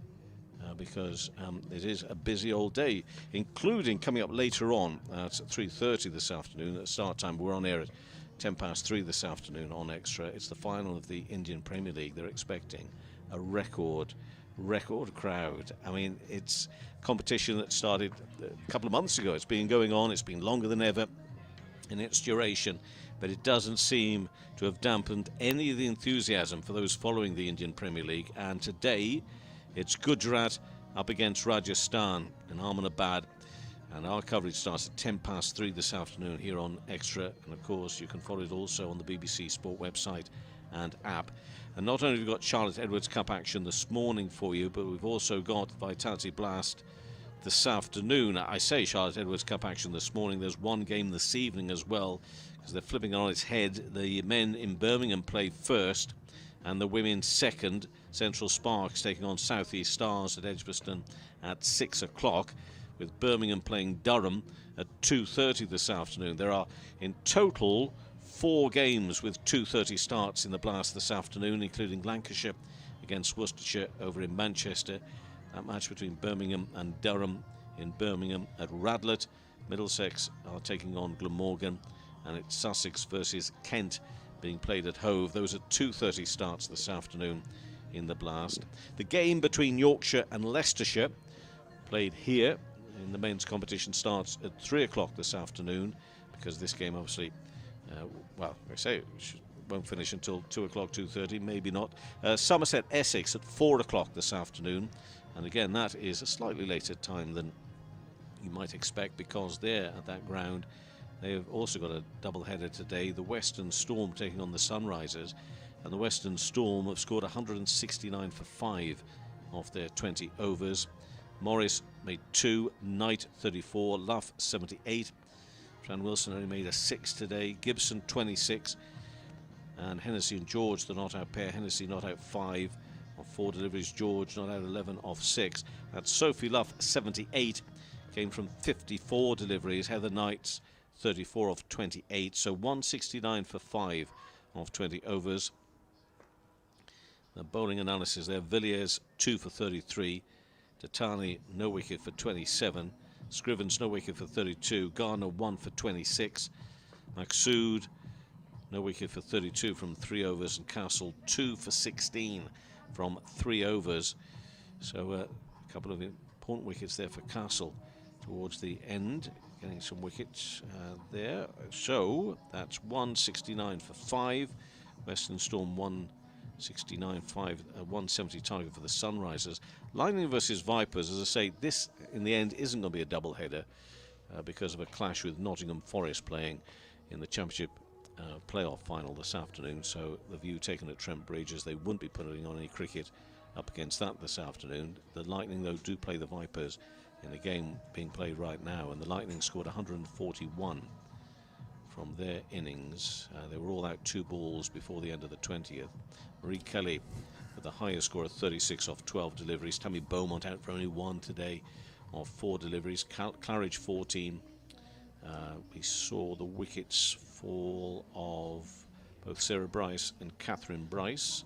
Sarah for no score off 2 deliveries. Catherine 23 off 29. Ellis made 7. Graves 6. Hyam 31. Munro 8. Ballinger 7. And Groves was not out on 1. The bowling analysis: Bell 1 for 30 from 3 overs. Kemp 2 for 24 from 3. And Shrubsole 2 for 23 from her 4 overs. Norris 1 for 17. Georgia Elwes 3 for 28. And Adams 1 for 17. The Vipers just doing so well in this group. We mentioned earlier the importance for both these teams that we're watching here this morning in Leeds, both the Diamonds and the Thunder, is the fact that they really are battling for that second spot, with the Vipers having played 3 games previous to today, already on 14 points. Thunder and Diamonds both on 5. You can get a bonus point. The bonus point you pick up, all to do with net run rate, which is never one of my favourite subjects, to be honest with you. There are so often, so many times whilst doing cricket, I just wish I'd concentrated just a little bit more in maths than I did. I did my best, but sometimes I do worry about it. It's 4 points for a win if you're new to the competition, and a bonus point if the winning team has a net run rate 1.25 or greater times that of the opposition. So I'll let you worry about that, but it does mean that both Thunder and Diamonds, with their 1 win, and with a bonus point, have got 5. Lightning have played just 1 game, won 1 game, should I say, from their 3, and they're on 4 points. So that's the way it lines up in this group. The Sparks way out in front in the other group on 13, followed by the South East Stars on 8, Western Storm on 4, and Sunrisers on 0. So both for the South East Stars and the Storm, again, similar situation to the Thunder and Diamonds. They need to win matches. They really need to keep on winning their games here now, the 3 that are remaining, to finish second in that group, but also try and make sure that they have got the best placed second. The significance of being the best placed leaders and winners of the group is that you go straight through to the final, and the semi-final played before, and it's coming up not too far from now in Northampton, will be the least the second best placed winner coming up against the best placed second. That'll be the semi-final match, and then obviously the final will follow that. That's on Saturday, June the 11th, finals day in Northampton. So you have to either win your respective group or be the best placed second for that. So that's what's at stake today, and we just take a look at the score from the Diamonds: 124 all out. You just wonder if they have got enough there. Well, as we keep on saying, only time will tell, but that is what is riding on this competition. And then this afternoon, all part of the doubleheader, we'll see Yorkshire back in action against Leicestershire. Leicestershire had a horror show, horror time of it yesterday against Derbyshire. They really need to start backing up some great initiatives off the field. And in Paul Nixon, there'll be no shortage of motivation and just trying to put everything in context and trying to fill the team with some confidence, which clearly is lacking, particularly in the batting at the moment. So they'll be trying to do that and put it right against the Yorkshire team, Jonathan, who were involved with a bit of a thriller, really, on Friday night in the men's game over there in Manchester. People looking at that LBW decision, well, you can look at it as much as you like for Harry Brook, and supporters are entitled to think whatever they want. For me, what I take away from that is just terrific, entertaining, wonderful T20 cricket. Yeah, the master of understatement, Kevin Howell's a bit of a thriller. A bit of a thriller. It was fantastic cricket, wasn't it, to watch?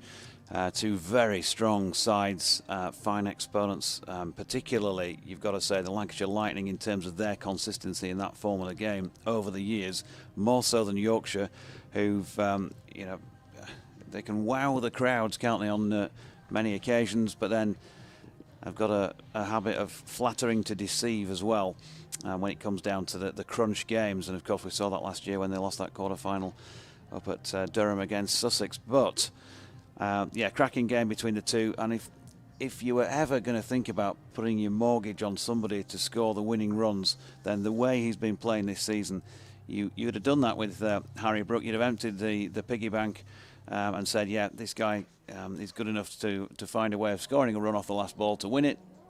And as you mentioned, LBW. Now I must confess, Kev, I've not seen the replay at all. I only saw what I saw in real time, and it was hard to tell. We were sitting at a similar angle to play to that which we are today for this women's game this morning.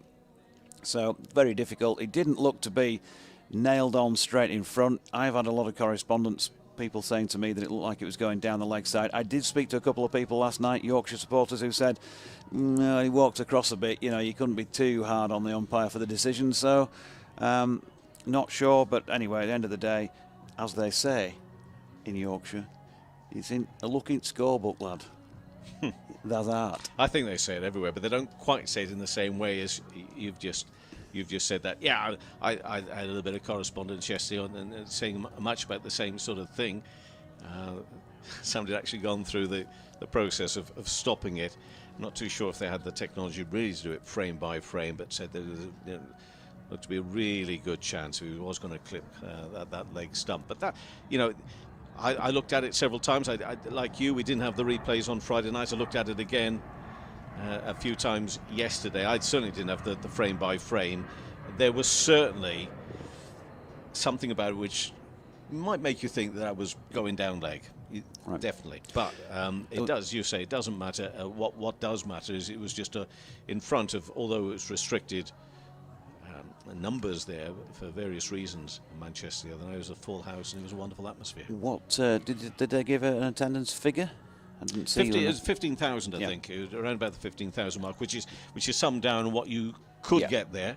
At the venue, but there's some building work going on and the like. But yeah, it was a crowd of 15,000.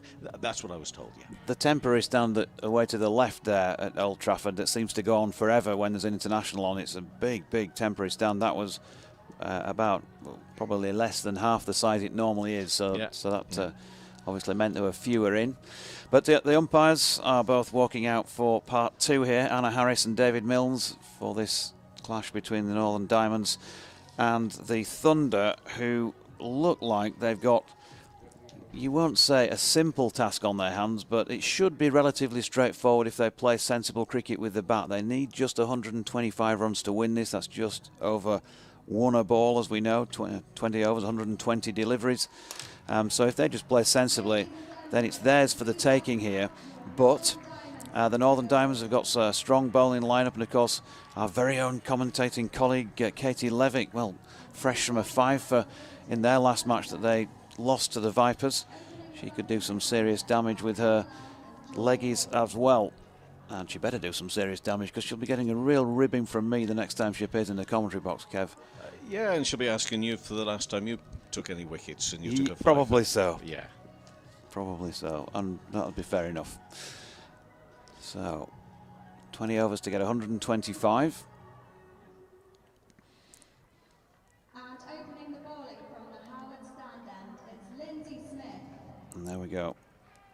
Lindsay Smith, who obviously played her part very much so with 25 with the bat. He's going to open the bowling from the Howard stand end.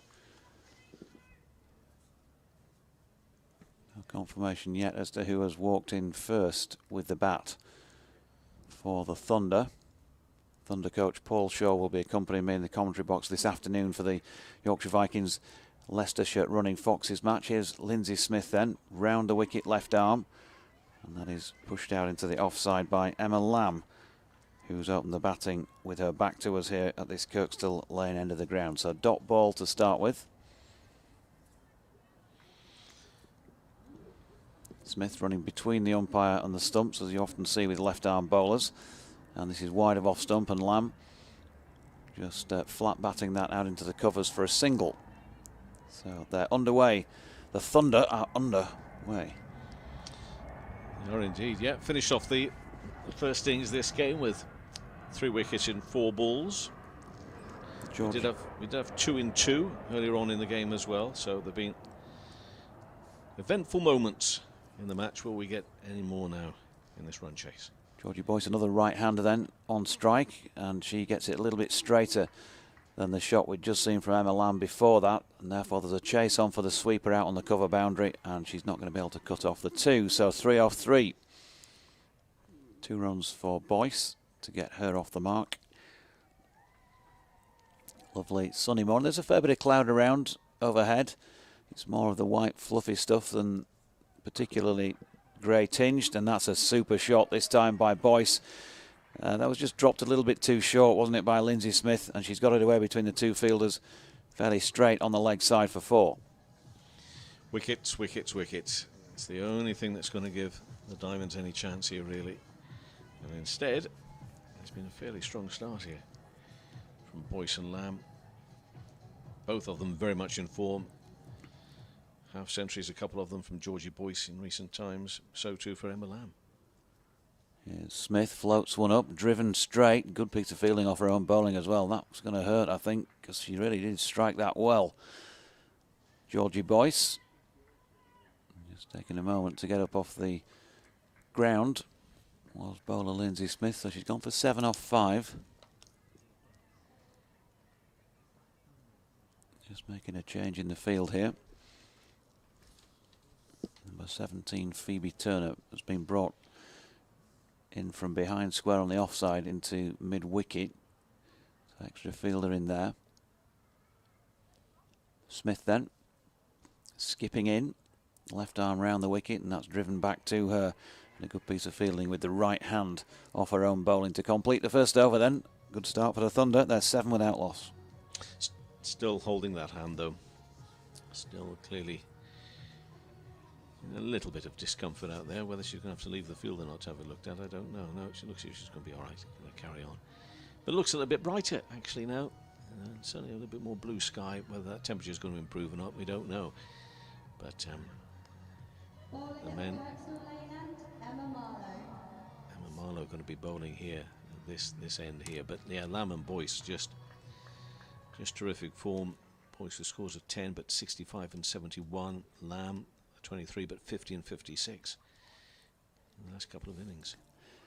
Off spin then, Emma Marlowe, and a good delivery to start with, wide of Lamb's off stump, and she drove at that and missed. Recent figures: 2 for 12,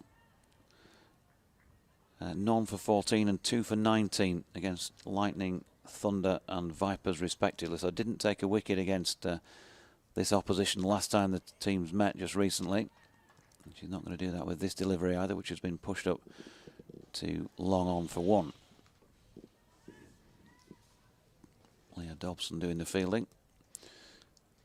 So Boyce will take her guard as she prepares to face bowling from the Kirkstall lane end for the first time.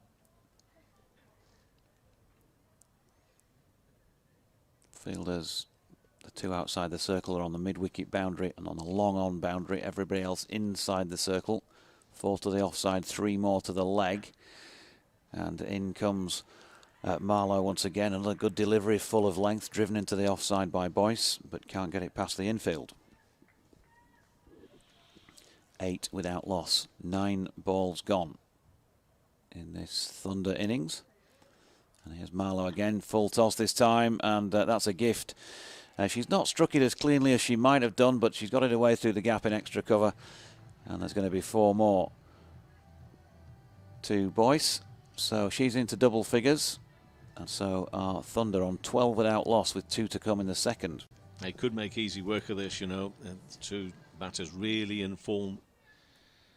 Marlowe took a 2 for 19 last time out there up at Chestler Street. 2 for 12 in the first game, but what can she do today? In again, and a little bit of turn. Boyce stepping away to try and create some room outside off stump, but dragged it a little bit into the covers. Dot ball. And here's Marlowe once more, passing umpire Milnes. And again, she's got plenty on this time. Good piece of fielding going to her left there by Mariko Hill. And they got through for a single. So into the second over, 13 without loss. Yeah, it's a shame about the boundary. Otherwise, you know, that was fairly tight. But the Thunder know that if they go about this sensibly and the sort of talent they have at their disposal, that this is quite easily gettable. And they've got to do something ridiculous out there, like run out or just a lapse in concentration, or it's not. Marika Hill, it's a ball at the far end, but what sort of pressure can the Diamonds put on? It has to be wickets. Has to be wickets. So here she is then, Mariko Hill, and nicely played as well. You'd have heard the That lovely sound off the bat, right out of the middle, but couldn't get it through two fielders in the offside there. Couldn't Boyce. So dot ball. Hill, right arm medium pacer. Mentioned before, Hong Kong born, Hong Kong international. She's in again, that one shaping in towards the right-hander, and again struck firmly by Boyce, but can't get it past the fielder at mid-off. So dot ball. Now two fairly well struck shots, but straight to the fielders. Trying to find the gap up there. Extra cover mid-off. Here she is again. Bangs this one into the pitch. She's missed everything, including keeper. And so that's run away down beneath our feet for 4 byes. 17 without loss. They're getting off to a good start. It seems a shame that, because that little extra lift and bounce did the batter as well, but it also did the keeper. Yep. And straight up to the boundary here. Beth Heath just unable to reel that one in. So first extras of this Thunder innings. Hill in again. Cut this time in front of square on the offside. Step right back to give that one some welly. Did Boyce, but again couldn't get it past the infield. It's packed that infield on the offside. Inside the ring, 5 fielders. Not easy to find those gaps. The 2 fielders outside the circle are at deep backward square and on the mid-wicket boundary. 2 left in the over. Hill in again. This time been worked nicely into the leg side by Boyce, who will get 1. Hoping to get a visit from Lauren Winfield Hill, who should be out there, of course, playing, but can't because of a quad injury, but is getting some treatment on that at the moment, but I understand she'll be with us at some point during this innings. Hopefully going to get an appearance, somebody from the Thunder as well. Paul Shaw's here with us today. Let's see if we can send somebody up, help us out during this innings as well. It'd be great to hear from them. Hill gone wide of off stump. Might have been a wide, actually, had she left that alone, Emma Lamb, but she chose to play at it. And that was a good choice because she's laid her bat on it nicely, timed it well, and it's gone through backward point for 4. So really getting off to a flying start here. Diamonds would have wanted to take a couple of early wickets just to stymie any early progress, but they've not done so. Thunder 22 without loss after just 3 overs.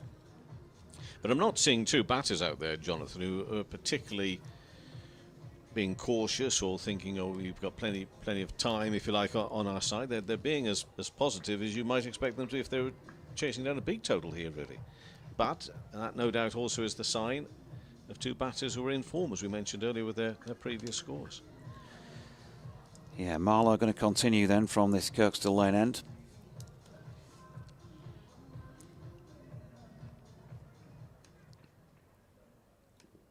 She's going to be bowling here to Boyce, right-handed. Got a tall figure, and she's trying to use that force, a bit of bottom hand into that one, but can't get it past Lindsay Smith, who's at a shortish straight mid-wicket, just on the wicket ends. Marlowe in again, tosses this one up, full toss in fact, and it's been flat batted in the air over extra cover. No ball is going to be signalled here. And they've got 2 as well from the bat. So 1 no ball to go with the 4 byes. 5 extras so far and a free hit. 25 without loss Thunder. Boyce on 14. Here's Marlowe. Boyce gives it a charge. And she's got a fair bit on that up to Hill at mid-off. Good support by Lamb. Has got him through for 1 off the free hit. So a little bit of damage limitation this time from Marlowe, who's gone for 10 so far from 8 deliveries. Go through the scores elsewhere. There have been some early wickets taken in some of the other games. Lamb on strike, Marlowe in. That's down the leg side and missed, and inevitably is given us a wide. She tried to play the sweep shot. It's got potential here to unravel quite quickly here for the Diamonds in their defence of this relatively modest target here. Yeah, just 98 needed in 16.4. All the time in the world. Marlowe's in again. Nicely played by Lamb. He's just run that out to point. Callis doing the fielding. They get a single. So 28 without loss. Lamb on to 7. Boyce on 15. Unbroken first wicket partnership. Fourth ball of the fourth over. And Marlowe's in and bowling it. And that's pushed out into the offside by Boyce. Takes on Hill at mid-off and gets through for another one. 29 without loss. Good conditions. It won't be the warmest out there. Mentioned earlier 12, 13 degrees-ish in the car, but the sun is shining. That'll help. Here's Marlowe again. That's turned through mid-on this time. And it's going to be another single to Emma Lamb, taking her on to 8 and the total on to 30. Yeah, they need something. That moment there, if that had been a run out, something really to spark them. They've got no spark, no ignition at the moment in this defence for this total. Last ball of the over, Marlowe in. It was wide, not given a wide, but it was certainly around about that marker on the pitch. Got away with it. So Lamb on 8, Boyce on 16. 4 overs gone in the Thunder response to the Diamonds. 124, they're 30 without loss. Okay, the scores from elsewhere. The Sunrisers need 170 if they're to beat Western Storm, and their score is 20 for 2. Villiers and Scrivens both out. So the Sunrisers there not off to a great start. I've got time just to bring you one more score from elsewhere. The Vipers 18 for no wicket in the third, chasing 142 against Lightning. Lindsay Smith with her left arm round the wicket, back into the attack at the Howard stand end and cut into the offside by Emma Lamb. First ball of the over.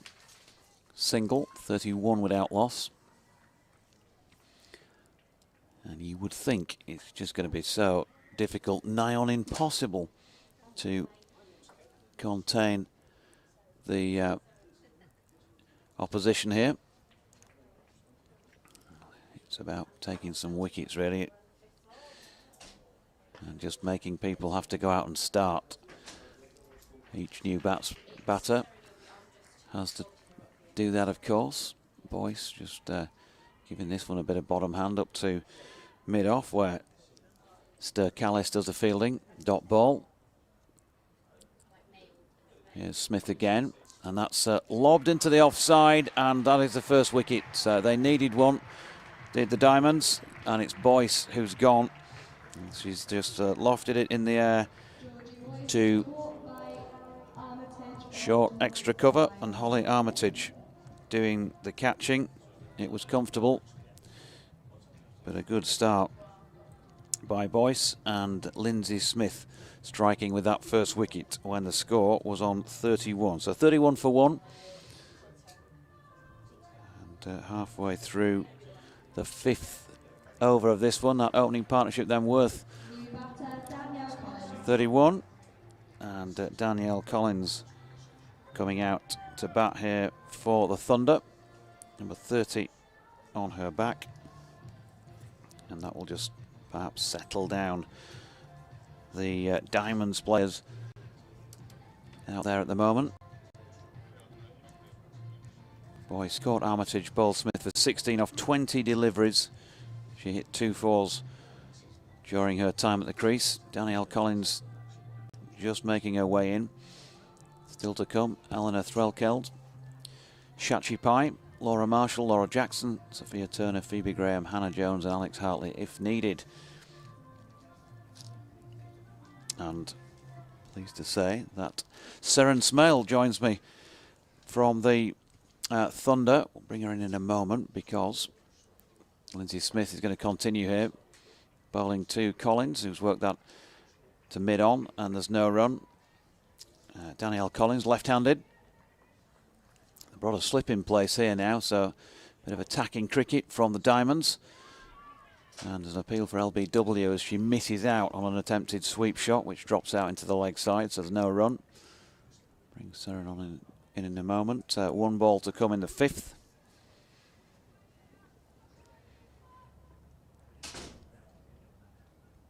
What has Lindsay Smith got up her sleeve here?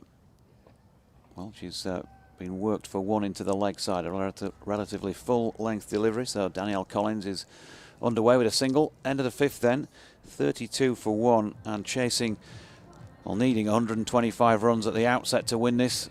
A further 93 to win.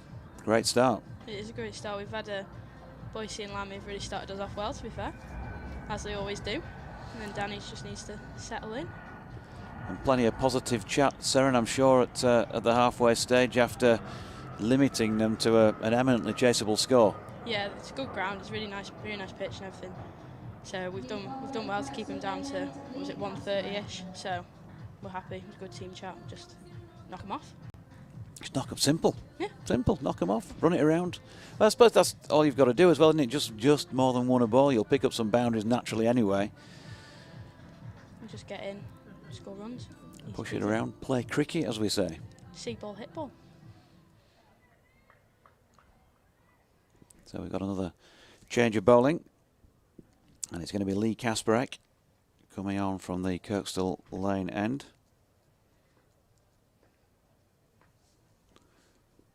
For the final over of the power play. Right arm round the wicket. That's dropped into the leg side by Collins. And there's no run. Who spells danger with ball in hand then from the opposition? I think we've got a good little bowler, Emma Marlowe. She's quite a good little off spinner. They're missing a few, to be fair, but I don't know. They've got a good little spinner side for today. Kasparek bowling from wide on the crease. Collins tries to work that through the offside, or at least replays the shot that she should have been playing, but actually dragged it back to the bowler. Offside packed, 5 fielders inside the circle. The 2 set back still deep backward square and cow corner on the boundary edge, as Collins then nicely uses her feet and just drops that into the leg side and gets through for 1. Just a matter of playing sensible cricket here. What they're going to be saying to each other, they're gathering back in the middle for a quick word. I think just Lammy's probably telling Danny just to get herself in. Get herself in, hit ones. Let Lammy settle in as well, and then we should be fine. So right-hander changing the field, and the 2 set back. Well, Kasparek just wants her mid-wicket a little bit straighter. She's going to come in then over the wicket to the right-hander, and he's cut into the offside. Nicely played by Emma Lamb, whose single takes her into double figures. 2 to come in the power play, 34 for 1. Bowled well, didn't you, collectively? Yeah, we fielded and bowled really well today. Coming off last week, so we've really picked ourselves up. Switch back to round the wicket here to Collins, the left-hander, who uses the feet. Drives that up to Hill at mid-on, and will pick up a single. So 1 left in the power play. We've got that change in the field again. The girls getting through the steps out there with the right-hand, left-hand combi. 35 for 1. Last ball of the over, and that's cut. That's a lovely shot as well, piercing the gap between point and cover. There's a chase on. Not going to get there. And Emma Lamb showing plenty of quality with that one. 14 she's on now. It's the end of the power play. 39 for 1. Got to be delighted with that. Yeah. As long as we put the bad ball away, tick him over. Really nice ground. We'll be fine. So at the same stage, the Diamonds were 31 for 1, already ahead of the clock on that front. And then, of course, there was a fair bit of pegging back went on as wickets started to tumble in the back half of the innings. Yeah.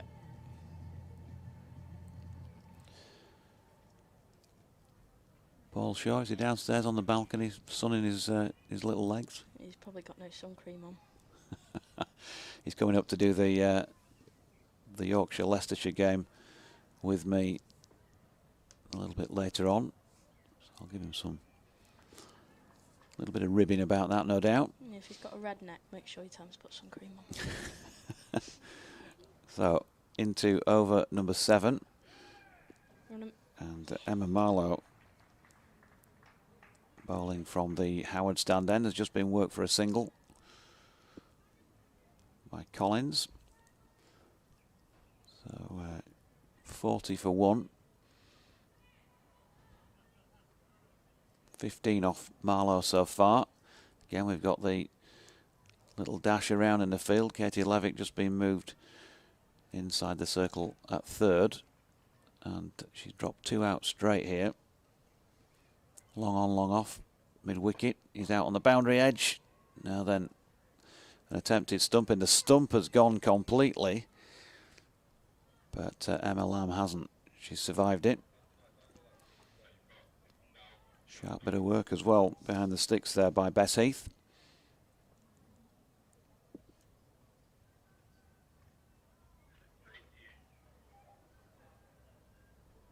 Just getting the stump replaced by umpire David Mills. Gets the thumbs up from Anna Harris. And we can crack on. Well, this is the third ball of the 7th over then. Worked into the leg side by Lamb. Through straight mid-wicket. They're coming back for a second. Collins, good support. Now a dive from Emma Lamb, but she's gone. That's a super throw coming in from out there in the onside. And they took on the fielders at their peril. And Lamb, she'll pick up 1 for it, but she's also lost a wicket. 15 run out on Thunder. 41 for 2. Was it on? Oh yeah, definitely. It was very quick then to put his finger up, I can't lie. This is where we need to just settle in, not panic. Yeah, I wouldn't want to sort of get to this stage and just start to throw away a couple of silly wickets and just put pressure on yourselves that you don't need to do. Yeah, I think Ellie coming in, she'll bring it back up again. She's really, really good running between the wickets as well.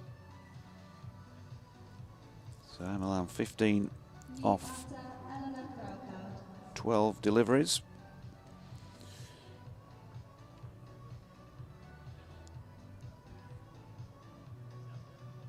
And Eleanor Threlkeld coming in then at number 4.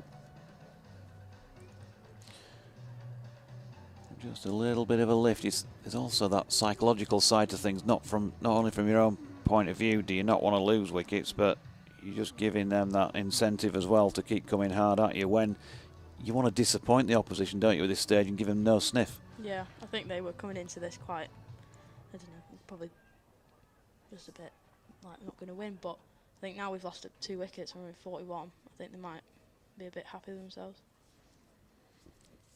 So 41 for 2, halfway through the 7th. And worked into the leg side this first delivery by Threlkeld, who should have the red dot against the name on the scoreboard because she's on strike. Danielle Collins definitely the other end, and here's Threlkeld pushing one up to long on. Nicely struck, will pick up a single. So 42 for 2. Oh dear, the scorers are having a bit of a mare. Oh dear. Definitely 1 run to Threlkeld and definitely just the 4 to Collins, who's back on strike. She won't be happy with that one. You never are you, when you've earned the run and it goes to somebody else. Wide of off stump this latest delivery, and that's cut by Threlkeld out into the sweeper on the cover boundary, and they'll finish the over with a single. So a little bit of incentive for the Northern Diamonds. Got themselves back in it with a couple of wickets in recent times. But 43 for 2 at the end of the 7th over there. Tell us more about who's to come. Who have we got in next? We've got Sachi Pai in next, I've never seen someone hit the ball so hard. Who else have we got? Laura Jackson, Sophie Turner. Laura Marshall. Laura Marshall, yeah. We've got we can bat. We just need to tick it over. So nothing. Now daft is the theme of things from Seren. Yep. As we have Lindsay Smith coming back into the attack at the Kirkstall Lane end. That's wide of off stump and Just worked square on the leg side by the left-handed Collins. They've got the board right now. She's on 6, 44 for 2. Sun just gone in for the moment, despite the fact there's plenty of blue up above around LS6. Quite a lot of changes in the field, as you might imagine. It's taking a while longer than normal to get through these overs because of the left-hand, right-hand combi. And a good delivery by Smith, wide of off stump. It was short of length. Threlkeld trying to play the cut shot but missing out. 3 fields in the deep on the leg side. Square, mid-wicket and long on. Smith left arm round the wicket.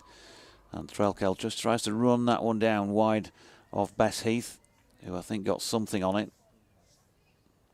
They get a single. 44 for 2. And Lindsay Smith just moving from one side of the sticks to the other to bowl over the wicket then to the left-handed Collins, who's trying to drop that into the leg side. There's no run. They're a very spin-dominant team today, which is different to us. So it's probably a completely different game for us today than it was to them batting. Doesn't appear to be much in the way of turnout there. No, it's got a bit of bounce in it, to be fair. Smith in again, nicely played by Collins, who gets it square enough on the leg side past Holly Armitage to pick up 1. So 46 for 2, approaching the end of the 8th. The win predictor had you down at 71% chance at the halfway stage of winning it. Take that. What's it now? After the second wicket, 58%. Threlkeld pushes the final ball of the over back to the bowler. So Smith with 3 overs, 1 for 12. She's been tidy and tight. And they give themselves a little bit of hope. 79 more needed from 12, but bags of wickets still in the tent. Yeah.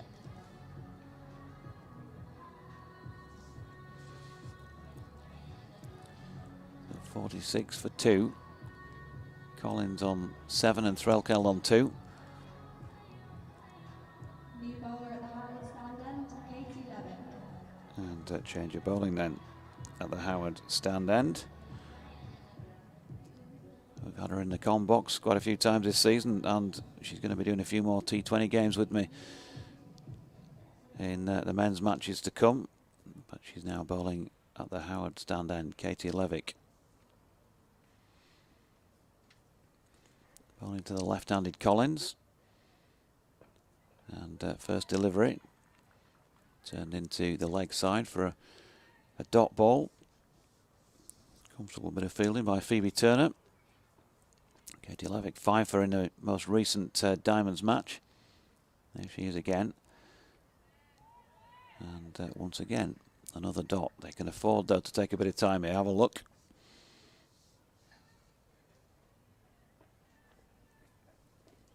Plenty of time for the Thunder. Levick in again, and that's worked just back at a square leg. They're taking on the fielder for the single. That was Steer Callis, and she tried the direct hit but missed. So 1 run to Collins, 47 for 2. Lev just changing the field for the right-hander. She's got a deep backward square, deep mid-wicket, long on, long off. No, in fact, long on. It's a photographer I thought was long off. She's got a mid-off. And somebody sweeping at cover, and she's got a wicket as well because the stumps have been flattened and Threlkeld has gone. So 3 down for the Thunder with 47 on the board. And Levick striking almost immediately. 4th ball of her first over. Threlkeld bowled Levick for 2. How are the nerves? They're not bad at the moment. I've got faith. New batter, Flashy Pie. She tried to put that one out of the park, didn't she, and missed. Yeah. It's I think we just need to not let this run rate drop too much, so we put ourselves in a bad position. But we're not in a bad position at the moment. We've got plenty of time. So 8.4 overs in, and Thunder have lost their 3rd wicket. Ellie Threlkeld bowled by Katie Levick for 2 off 6. Out there for just as many minutes. So 47 for 3. Who have we got? We've got Shachi Pai.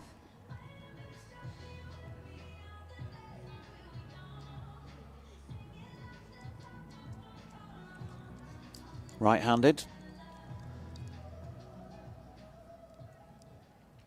Just taking her guard. So the game just been thrown a little bit more back in the melting pot. The DLS projected score at this stage showing on the board is 52 after that third wicket. So becoming more of an even contest. Here's Levick bowling to Pye, who drops that into the pitch. No run.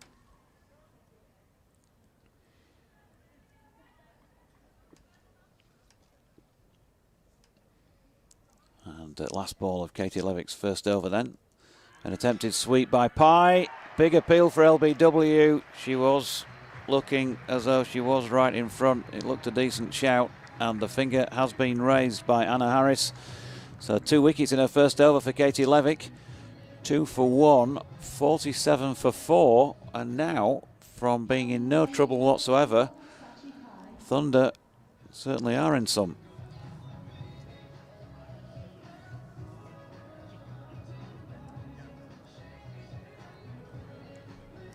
So Shachi Pye out, second ball for a duck.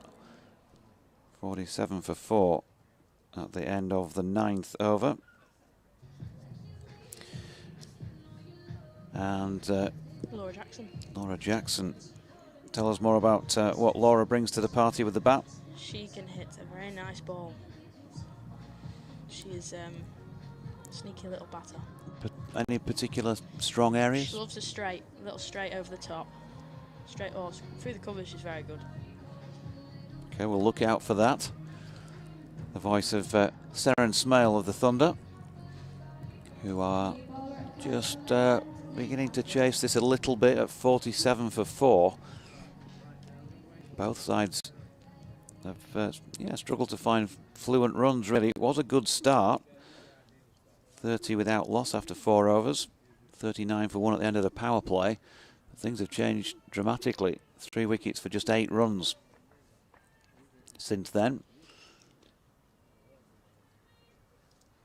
And it's Lee Kasparek who's back on for over number 10 then. From the Kirkstall Lane end, first delivery there to Collins, pushed into the offside. Danielle Collins came in at what, number 3? She just needs to stick in. Yeah, another way of saying glue it together for the Thunder, and she's worked that one nicely up to mid-on. Picks up a single. She goes on to 9, 48 for 4. You just get those little comparisons in these sort of matches. The Diamonds got to 50 in 8.5 overs. So a little bit behind the clock in that respect, but let's not forget they did lose quite a few wickets towards the back end of their innings, which always slows things down. Thunder still with 6 of those in hand. Kasparek, right arm over the wicket, wide of off stump. Jackson has a little prod at this one. Will she like her to have a look at it? Will she want to go from the word go? No, I think she's quite wise, Jacko. She'll take her time, let everything settle, and then she'll look. Still plenty of time. 77 needed. A good delivery. She's gone. She's had the off stump taken out of the ground. Laura Jackson bowled, and wickets are tumbling here at Headingley. And this time it's Kasparek who gets her name on that particular side of the score sheet. Laura Jackson bowled for a duck after just 2 deliveries going the same way as Shachi Pye from the other end, and 48 for 5. Difficult times for the Thunder, and Laura Marshall. Tell us more about Laura. She's got a big job to do here. I don't know. Marshy can. I've got faith in Marshy. She settles, she'll be fine. She's got plenty of time. She's got 10 overs. I think in a time like this, we do think we're just going to collapse, but I think we don't realise how much time we've got left. So Laura Marshall, the new batter. They've still got number 3, Daniel Collins, out there. Off the back of Katie Levick's over. A big swing in terms of that win prediction. 65% now in favour of the home side here. And 35 the Thunder. Marshall right-handed. Has taken guard. Kasparek bowling. And that's might have been an outside edge, or possibly off the edge of the pad. We'll see what the umpire decides he's signalling here. He's going to give it 4 off the edge of Laura Marshall's bat. Ran away down to the Howard stand end of the ground. And you're going to need little bits of luck like that to see this through with a win. Yeah, we'll take that.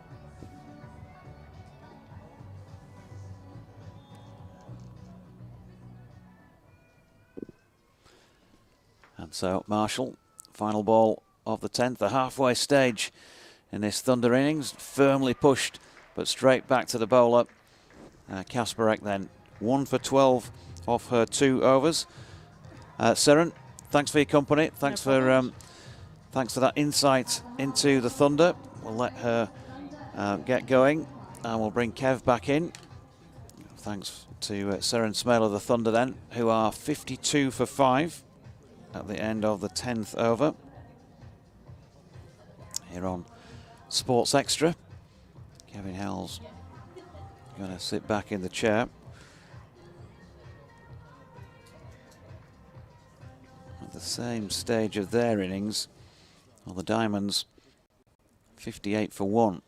So a big swing in these last 2 or 3 overs here. And here's Levick bowling to Collins, who's working that one out square on the leg side and will pick up 1.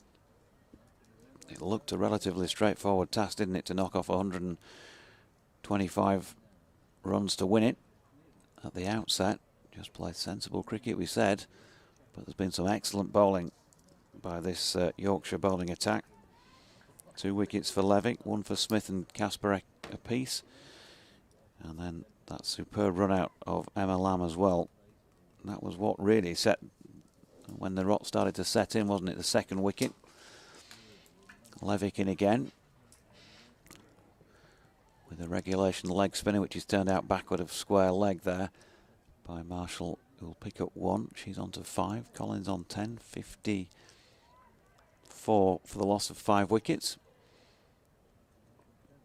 Levick 2 for 3 so far. Is in again. It's wide of off stump. Nicely played this time by Collins, who's just laid the bat on that and used the natural pace of the ball, which is not quite strong enough to get it to the boundary. And they pick up a couple. Rico Hill doing the fielding. 56 for 5. Levick again over the wicket, batted on by Anna Harris. Dropped out into the offside this time by Collins. There's no run. 1 to come. 69 runs still required here.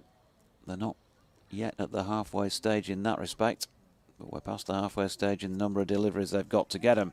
I think Levick's been swept here. That's a good shot as well. She's got that away fine, has Collins, and will pick up 4. So Levick going for a boundary off the last ball of her second over. She'll have 2 for 13 at the end of it. And after 11 overs, Thunder 60 for 5. Diamonds were 61 for 2. It's the wickets column, isn't it? It could come back to haunt them here, Kev. Well, we said it was wickets that were needed. It's an interesting game now. As Levick's in again, he's had an extra delivery by the looks of things. Unless they were just so quick with the previous one on the board. Anyway, it was a dot to finish the over. And she hasn't gone for 13 either, so they must have been very, very quick to get that 4 runs up. She's got 2 for 9 off 2, my apologies. 60 for 5 still is the score at the end of the 11th. The wonders of following sport, eh, Jonathan? You think you know what's going off, you think you know how it's all going to play out, and then it all surprises you. And that's why I suppose any of us really are involved, certainly from a spectator's point of view. But I didn't really see this being such a problem for the Thunder. And all credit to the Diamonds for pushing them as close. It shows it a little bit of the fact that this is an intense, important game for both these teams for the future participation in the competition, really, for any worth. Here once again is Kasparek, who's been kept on at the Kirkstall Lane end and pushed by Marshall up to long on for a single. I'll go through some scores in a moment or two's time from elsewhere. Western Storm, Sunrisers, Lightning, Southern Vipers. They're in action at the moment. The Sparks take on the South East Stars later on in Birmingham. 6 o'clock start for that one tonight. All in the Charlotte Edwards Cup here on Sports Extra and the BBC Sport website and app for you. Kasparek round the wicket. Good length delivery. Pushed by Collins up to Hill at long on for one. 62 for 5. 63 more needed to win. Kasparek switches back to over the wicket to bowl to the right-handed Marshall, who gets a full toss and hits it straight along the deck to short extra cover, no run.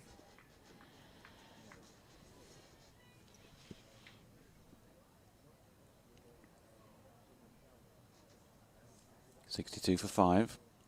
There was a slight adjustment to the field. That short extra cover being moved a little bit deeper, 5 yards or so, and then a full length delivery from Kasparek, hit firmly by Marshall, but straight back along the pitch to the bowler. 2 to come in the 12th. Marshall has looked like she's trying to just up the ante here and striking the ball quite firmly, but been fine in the field. Hill's just been dropped out to long off and the cover sweeper has been brought in. And it was a good move. It was a dot ball, last one and a penultimate ball of the over as Kasparek ran across to do the fielding herself. So one left in the 12th. Kasparek 1 for 14 so far. And she comes, right arm over the wicket again. And just stepping back to try and cut that is Marshall, but misses out. Heath cleaning things up. End of the over then. 62 for the loss of 5 wickets. So another tight over from Kasparek, who's gone for just the 2 in it. And still 63 needed from just 8 overs. Big pressure now being wound up on Thunder. Naomi Datani is going well at the moment for the Sunrisers, a 43 or 44 not out, but the Sunrisers chasing 170 to beat the Western Storm. 67 for 3, 1 ball left of the 13th over. So that's the latest we have from Taunton. Lightning versus Southern Vipers. The Vipers 100 for 1, needing just 142 to beat Lightning. That game being played at Trent Bridge today, so that's 42 off 8.5 overs. The Vipers once again seem to be on their way, but here far more tense, far more intrigue. Let's see how it all plays out. Here's Mariko Hills back into the attack at the Howard stand end in place of Katie Levick. First delivery there to Collins has just been pushed into the onside. There was no run. DLS now has Thunder as needing 77 at this point to be on target to knock these off. And they're 62 for 5. So the pressure really is being wound up gradually by a really good performance with the ball by the Diamonds. Not with this delivery though. Hills banged that one in short. It was leg stump, and a nice pull shot by Collins has picked up 4 more for her. And you think that if Thunder are going to win this match, she's got to be there at the end. 21 now, she's been out there a long time. Went in at number 3 after just 4.5 overs. And in comes Hill.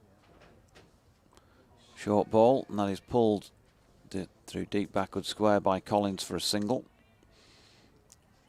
Kasparek doing the fielding. So 67 for 5 halfway through the 13th.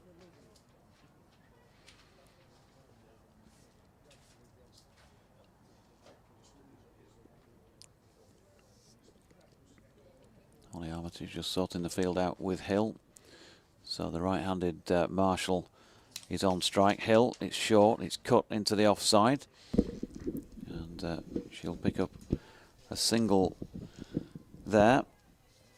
And Daisy Mullen has moved in alongside. Good afternoon, Daisy. Good Checking afternoon, the watch. how are we? Very well, thank you. Jonathan, pleased to meet you. And you? Like to get our introductions in on air. 68 for 5. And here's Hill, bowling to Collins, who's playing well here and lays a bat on that one, pushes it out to point, where there's a fumbled attempt at the stop, and they're going to get back for 2. We've seen a run out already out of Emma Lamb, but they were quick enough across the ground there. And just saying, Daisy, that if you're going to win this game, you want to see Danielle Collins out there at the end. Yeah, she needs to bat all the way through, I think, and build a partnership, hopefully, with Marshy here, Laura. Just right to the last over, I reckon. Here's Hill then to Collins, who's flicked this one through mid-wicket. We'll pick up another one, 25 to her, end of the 13th, 71 for 5. But now, given the score and what's required, there's going to need to be some risks taken during these last 7, and unfortunately you've lost 5 wickets. It makes it a bit more difficult to do that, doesn't it? Yeah, I think just waiting for the bad ball, I reckon. They've just got to keep ticking along, run a ball, and just punish the bad one when it comes. So Collins 25, Marshall 7, and Katie Levick has just been switched ends to bowl this 14th. She bowled numbers 9 and 11 from the Howard stand end. Of course, took a couple of wickets in that first over.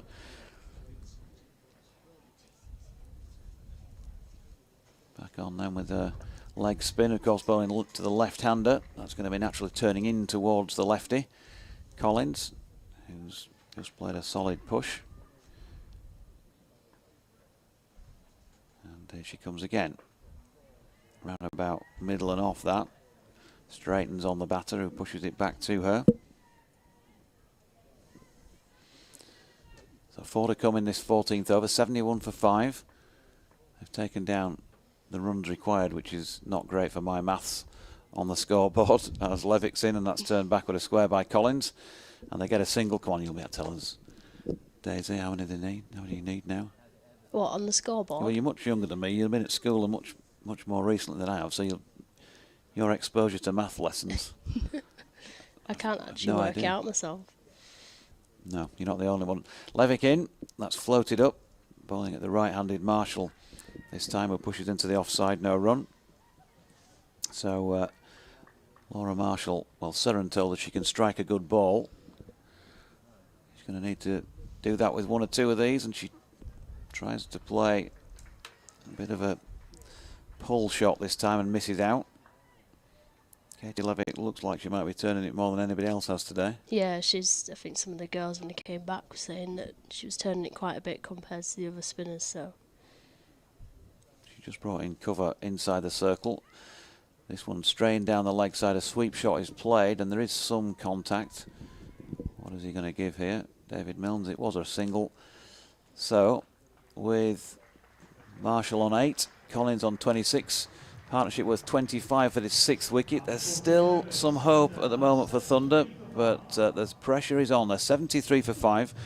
I'll bring Daisy back in for a few words to just give us your thoughts on how you're going to tackle this final 6 overs, and then you'll have Kevin Howells alongside. I think it's 8 run rates and over. I think just got to wait for the bad ball. We've got to get 2 boundaries and over, and just not let the run rate get too far away. If it gets to 10s, then it's going to look a bit scary towards the end, quite close. We don't want to do scary. No, we We don't. don't want to do scary. Simple cricket. Yeah. 73 for 5 then. It's the brightest it's been. Lovely blue skies for the conclusion of this game. We're in the 15th over now. 73 for 5 with Collins and Marshall chasing down this target if they can. Must win for both these teams. Really important. This one's worked by Marshall onto the onside. Won't get a run there in the Charlotte Edwards Cup. The Diamonds taking on the Thunder, the Northern Diamonds, the team from the northeast versus the team from the northwest. That's the Thunder. Diamonds versus Thunder. And it's Kasprick bowling and driven. Oh, nicely jumped out of the way there by Collins. It's just going to get a single, though, down towards the Howard stand end, which is still in shadow. And just as I mentioned how bright and beautiful it all looked, the sun disappears behind a cloud, but it's still predominantly high cloud. We haven't got any problems in terms of any rain or anything. It's just a little bit chilly possibly for people watching out there, but hopefully warmed up by the entertainment in front of them, with Collins on 26, 74 for 5. The DLS does suggest at the moment that the Thunder are a little bit behind and try and chase down this 125 to win the game. Once again, Kasprick comes around the wicket to the left-handed Collins, driven straight back up to the bowler. This is Kasprick's last over. Currently figures of 1 for 15 for the international. Plenty of fielders out there on the offside. She comes around the wicket in again, looking, top edged. And is it a catch or not? Has it been taken by the keeper? They're claiming it. And has it been given? Yes, it has. Well, at the moment, looking towards the square leg umpire, because I think that umpire Harris wouldn't have had a clear view of that, but David Milnes, who's standing there at square leg, would have done, and I think he signalled that yes, it was a clean catch, and it's been taken, and therefore it's another wicket down. Kasprick strikes again. Further problems for the Thunder here, but the confusion I think there was from the batter's point of view. How on earth could you see whether that catch had been taken? Actually, straight away the umpire Harris, had taken a view from the square leg umpire Milnes, who very quickly said it's been taken cleanly. He was convinced of that. We've got a replay here. I'm not too sure, as though Danielle Collins is as convinced, but the catch has been taken by Bess Heath, the keeper, gone for 26.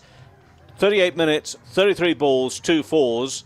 And amongst all the confusion, whichever way you look at it, it's 74 for 6 now, chasing down this 125 and further pressure upon the Thunder.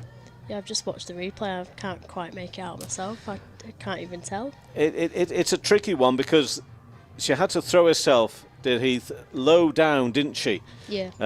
And therefore, with her back to us from our commentary position, and then, of course, we're going to take a look at the replay, which I'm tempted to do, although I'm afraid I am of the old opinion that if it's out, it's out, it doesn't really matter.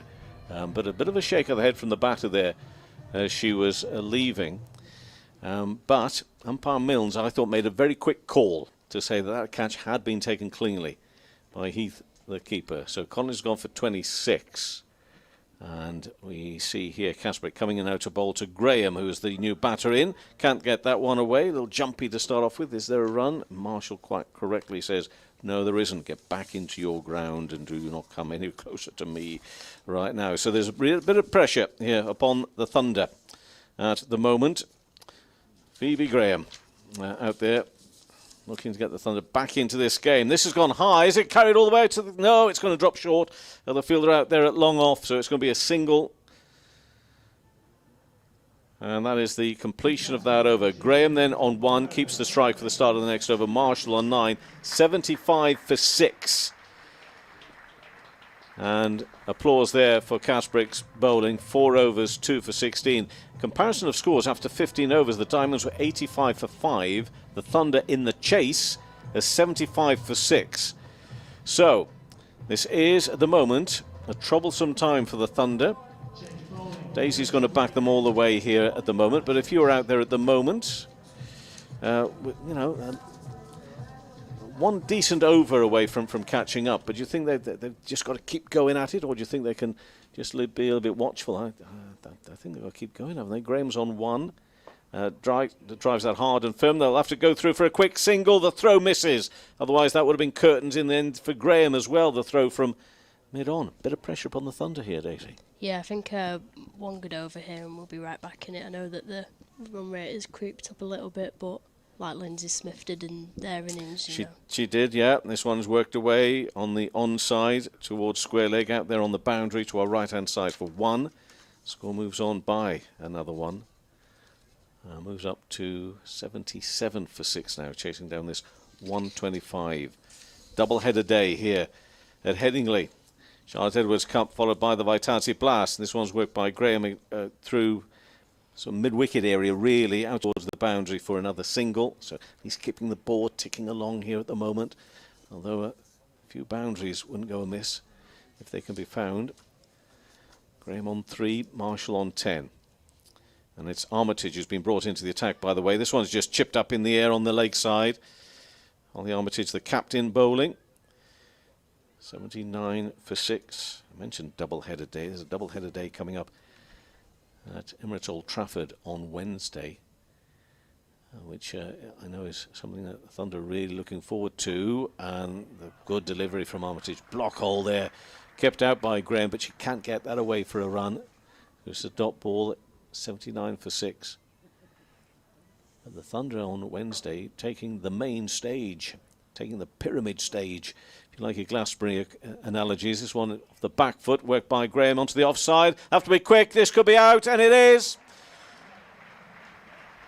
A run out. We have seen some really good fielding. It needed to be from the Diamonds to try and cause problems here for the Thunder, because we just looked at that score at 124 all out thinking it's not enough, needs something to ignite the Diamonds. We've seen some really good fielding, and at the moment the Thunder are up against it. And I'm almost flabbergasted, to be perfectly honest, but you've got to credit the fielding. There's been some really sharp fielding from the home side today. Yeah, I feel like Lammy and Boise at the start were trying to push the field, and I think they've switched on a bit here. In the last 10 overs, they've been really sharp into the keeper. There's been a couple of run-outs. It is. But just quickly to throw ahead to Wednesday, taking centre stage, you have your own dressing room, your changing room there now, your own home base. How does that feel from a Thunder point of view and from a player's point of view like yourself? Yeah, it's obviously Sale Cricket Club has been a real massive help, and they've provided us really good facilities, but obviously we want to be playing on Old Trafford and in the centre. Yeah. Yes, great atmosphere there and a really, really great ground. As I spoke to your captain a couple of weeks ago, I said, have you chosen your peg? Have you got your top spot?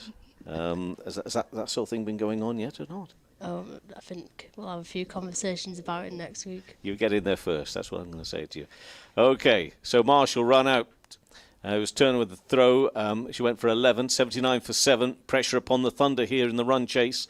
A long way behind. Got to keep going and hope that somehow, with a good over or two, they can get going and catch up here. But at the moment,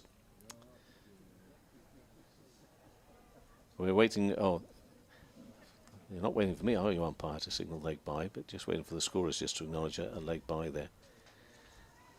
The start of this 17th over. And it's Turner who is about to bowl. And in, worked away on the leg side. And we'll get a single, so the score moves on by one more. Up to 80. I think is the board stuck? Is it frozen? Let's see if we got this score down on here. We'll just go live here for a second on our monitor. Again, another one to the board, which is all well and good. The field out there set really deep, a lot closer here on the offside to the right-handed batter, but the Thunder here have really got to make something special happen. They've got to find the gaps. There are some gaps to be found, but they've got to find the gaps, find the boundaries here.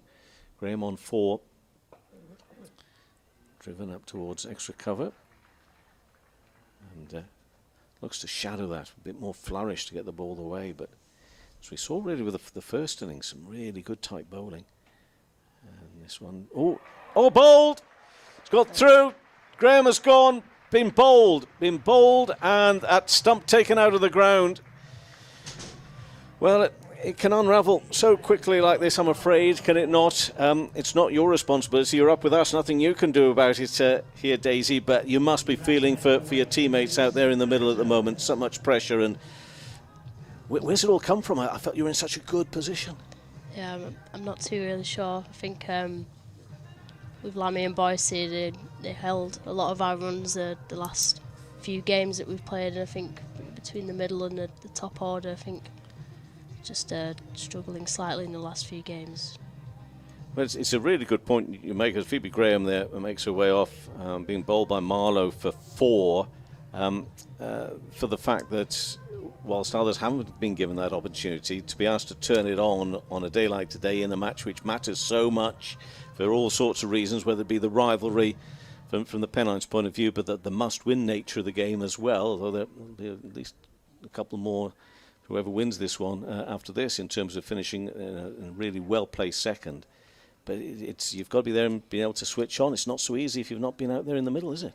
No, yeah, definitely. I think we have been training hard and preparing for when the middle order and the top order have really required sticking, but it's just a shame. I think there's been a few unlucky dismissals and the intent's always there, but sometimes it doesn't always pay off.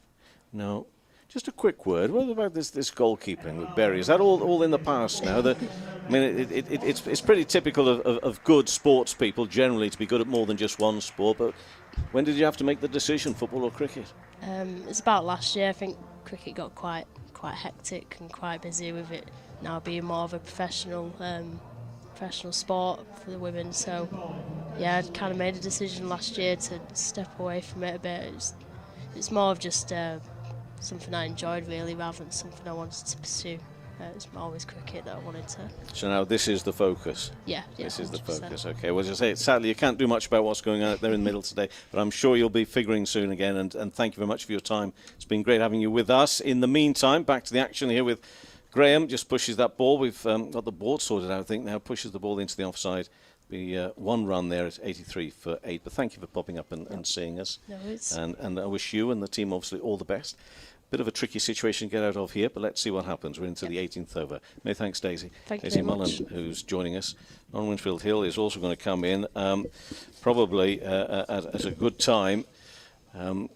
Obviously, she would prefer to be out there involved with the action, but has got an injury. We'll get an update on that in a moment or two's time. But Jones facing here, worked away up towards mid-on, and there will be another single, but the singles aren't so good at the moment. From a Thunder point of view, from the Diamonds' perspective, this is just the time to say hello, good afternoon, and welcome, isn't it? How good is this? From the, it hasn't been won yet, mind you, hasn't been won, but and I know you've been having a bit of treatment on the quad problem. Maybe we'll talk about that in a few moments' time. But your overall view of the game, if we may to start off with, that one gets through the defences as well and taken by the keeper. We were looking at that 124 and thinking, really, surely not enough. Yeah, I thought it was a decent way under par, to be honest. I thought probably 140, at least 150. But I think with those sorts of Next scores, delivery full and driven up towards long on. It'll just be one more to the total. with those sorts of scores, you know, it's a small total, but you're still in with a chance. It's not, you haven't been bowled out for 90 and you're sort of, trying to. Jones here facing, waiting Nearly for you to facing. finish. Yeah, waiting for you to finish. You're trying to shovel uphill. So there's always something to bowl at. Jones on one here. Thunder 85 for 8. What can they do? Well, they can just drive that. Jones out into the offside. No run. We were talking, though, I said just early on, it needed something to really ignite in the defence of this relatively modest target. We've seen some terrific fielding out there. Those moments can really get the team going, can't they? And good bowling backing it up as well. And again, can't get that away. Jones reaching for it. So 85 for 8 after 18 overs. So I shall leave you with Jonathan just to see you through to the end here. But thank you for popping up, because I know this morning you'd love to be out there playing. You've got an injury. Tell us where you are with that, how it's coming on, and what exactly have you been doing this morning in trying to recover? Yeah, so I tore my quad in the second game of the Charlotte Edwards Cup, which was a bit disappointing. But yeah, I think it's going to be a bit of a push to get back for these last games, given that the tournament, this tournament is particularly condensed and doesn't really give you much opportunity to sort of get yourself fit and get yourself back out there. But I've been doing a bit of strength work this morning and some. As we see Katie Levick back into the attack, and she's just been pulled for a 4 through straight mid-wicket. Hello. So I've just been doing a bit of strength work this morning and a bit of return to running. So hopefully I'll start running this week, and I've just hit a few balls in the indoor school, which was nice, just to sort of try and keep my eye in. So how long we're thinking? As Levick is in again, and that's just been lofted over extra cover, and it's going to be 4 more. I think it's going to be a bit of a push to get back for the rest of these T20s, to be honest. I'm hopeful, but it's so condensed, isn't it? We've got 2 games next week, and it's sort of that and then finals. So it's such a short timeline. Here's Lev again, and rolls her wrist right over the top of that one. It's been cut nicely by Phoebe Graham, and good piece of fielding, just hauls that one in short of the rope. And you're going to have to settle for 2 this time, and of course you don't want to come back too early and then have a massive setback and miss a couple of months, whatever. Yeah, it was a decent sort of tear. So there's Levick again, and swept this time by Phoebe Graham, and she's got it away down through long leg for 4 more. So she's certainly got the foot down on the pedal in these closing stages, as she has to do if they're going to pull off what would be a nigh on impossible situation and turn it into a win. yeah, Phoebe will be she'll be really relishing this opportunity. Obviously played with us last year and now gone over to the dark side and joined Lancashire. So she'll be, it's always. Here's Levick again. Phoebe Graham tries to use her feet, but this time misses out. And at the end of the day, Lev gets her victim, a 3rd one for her. So she's not going to get too much ribbon next time she's in the com box from me. She's bowled well today.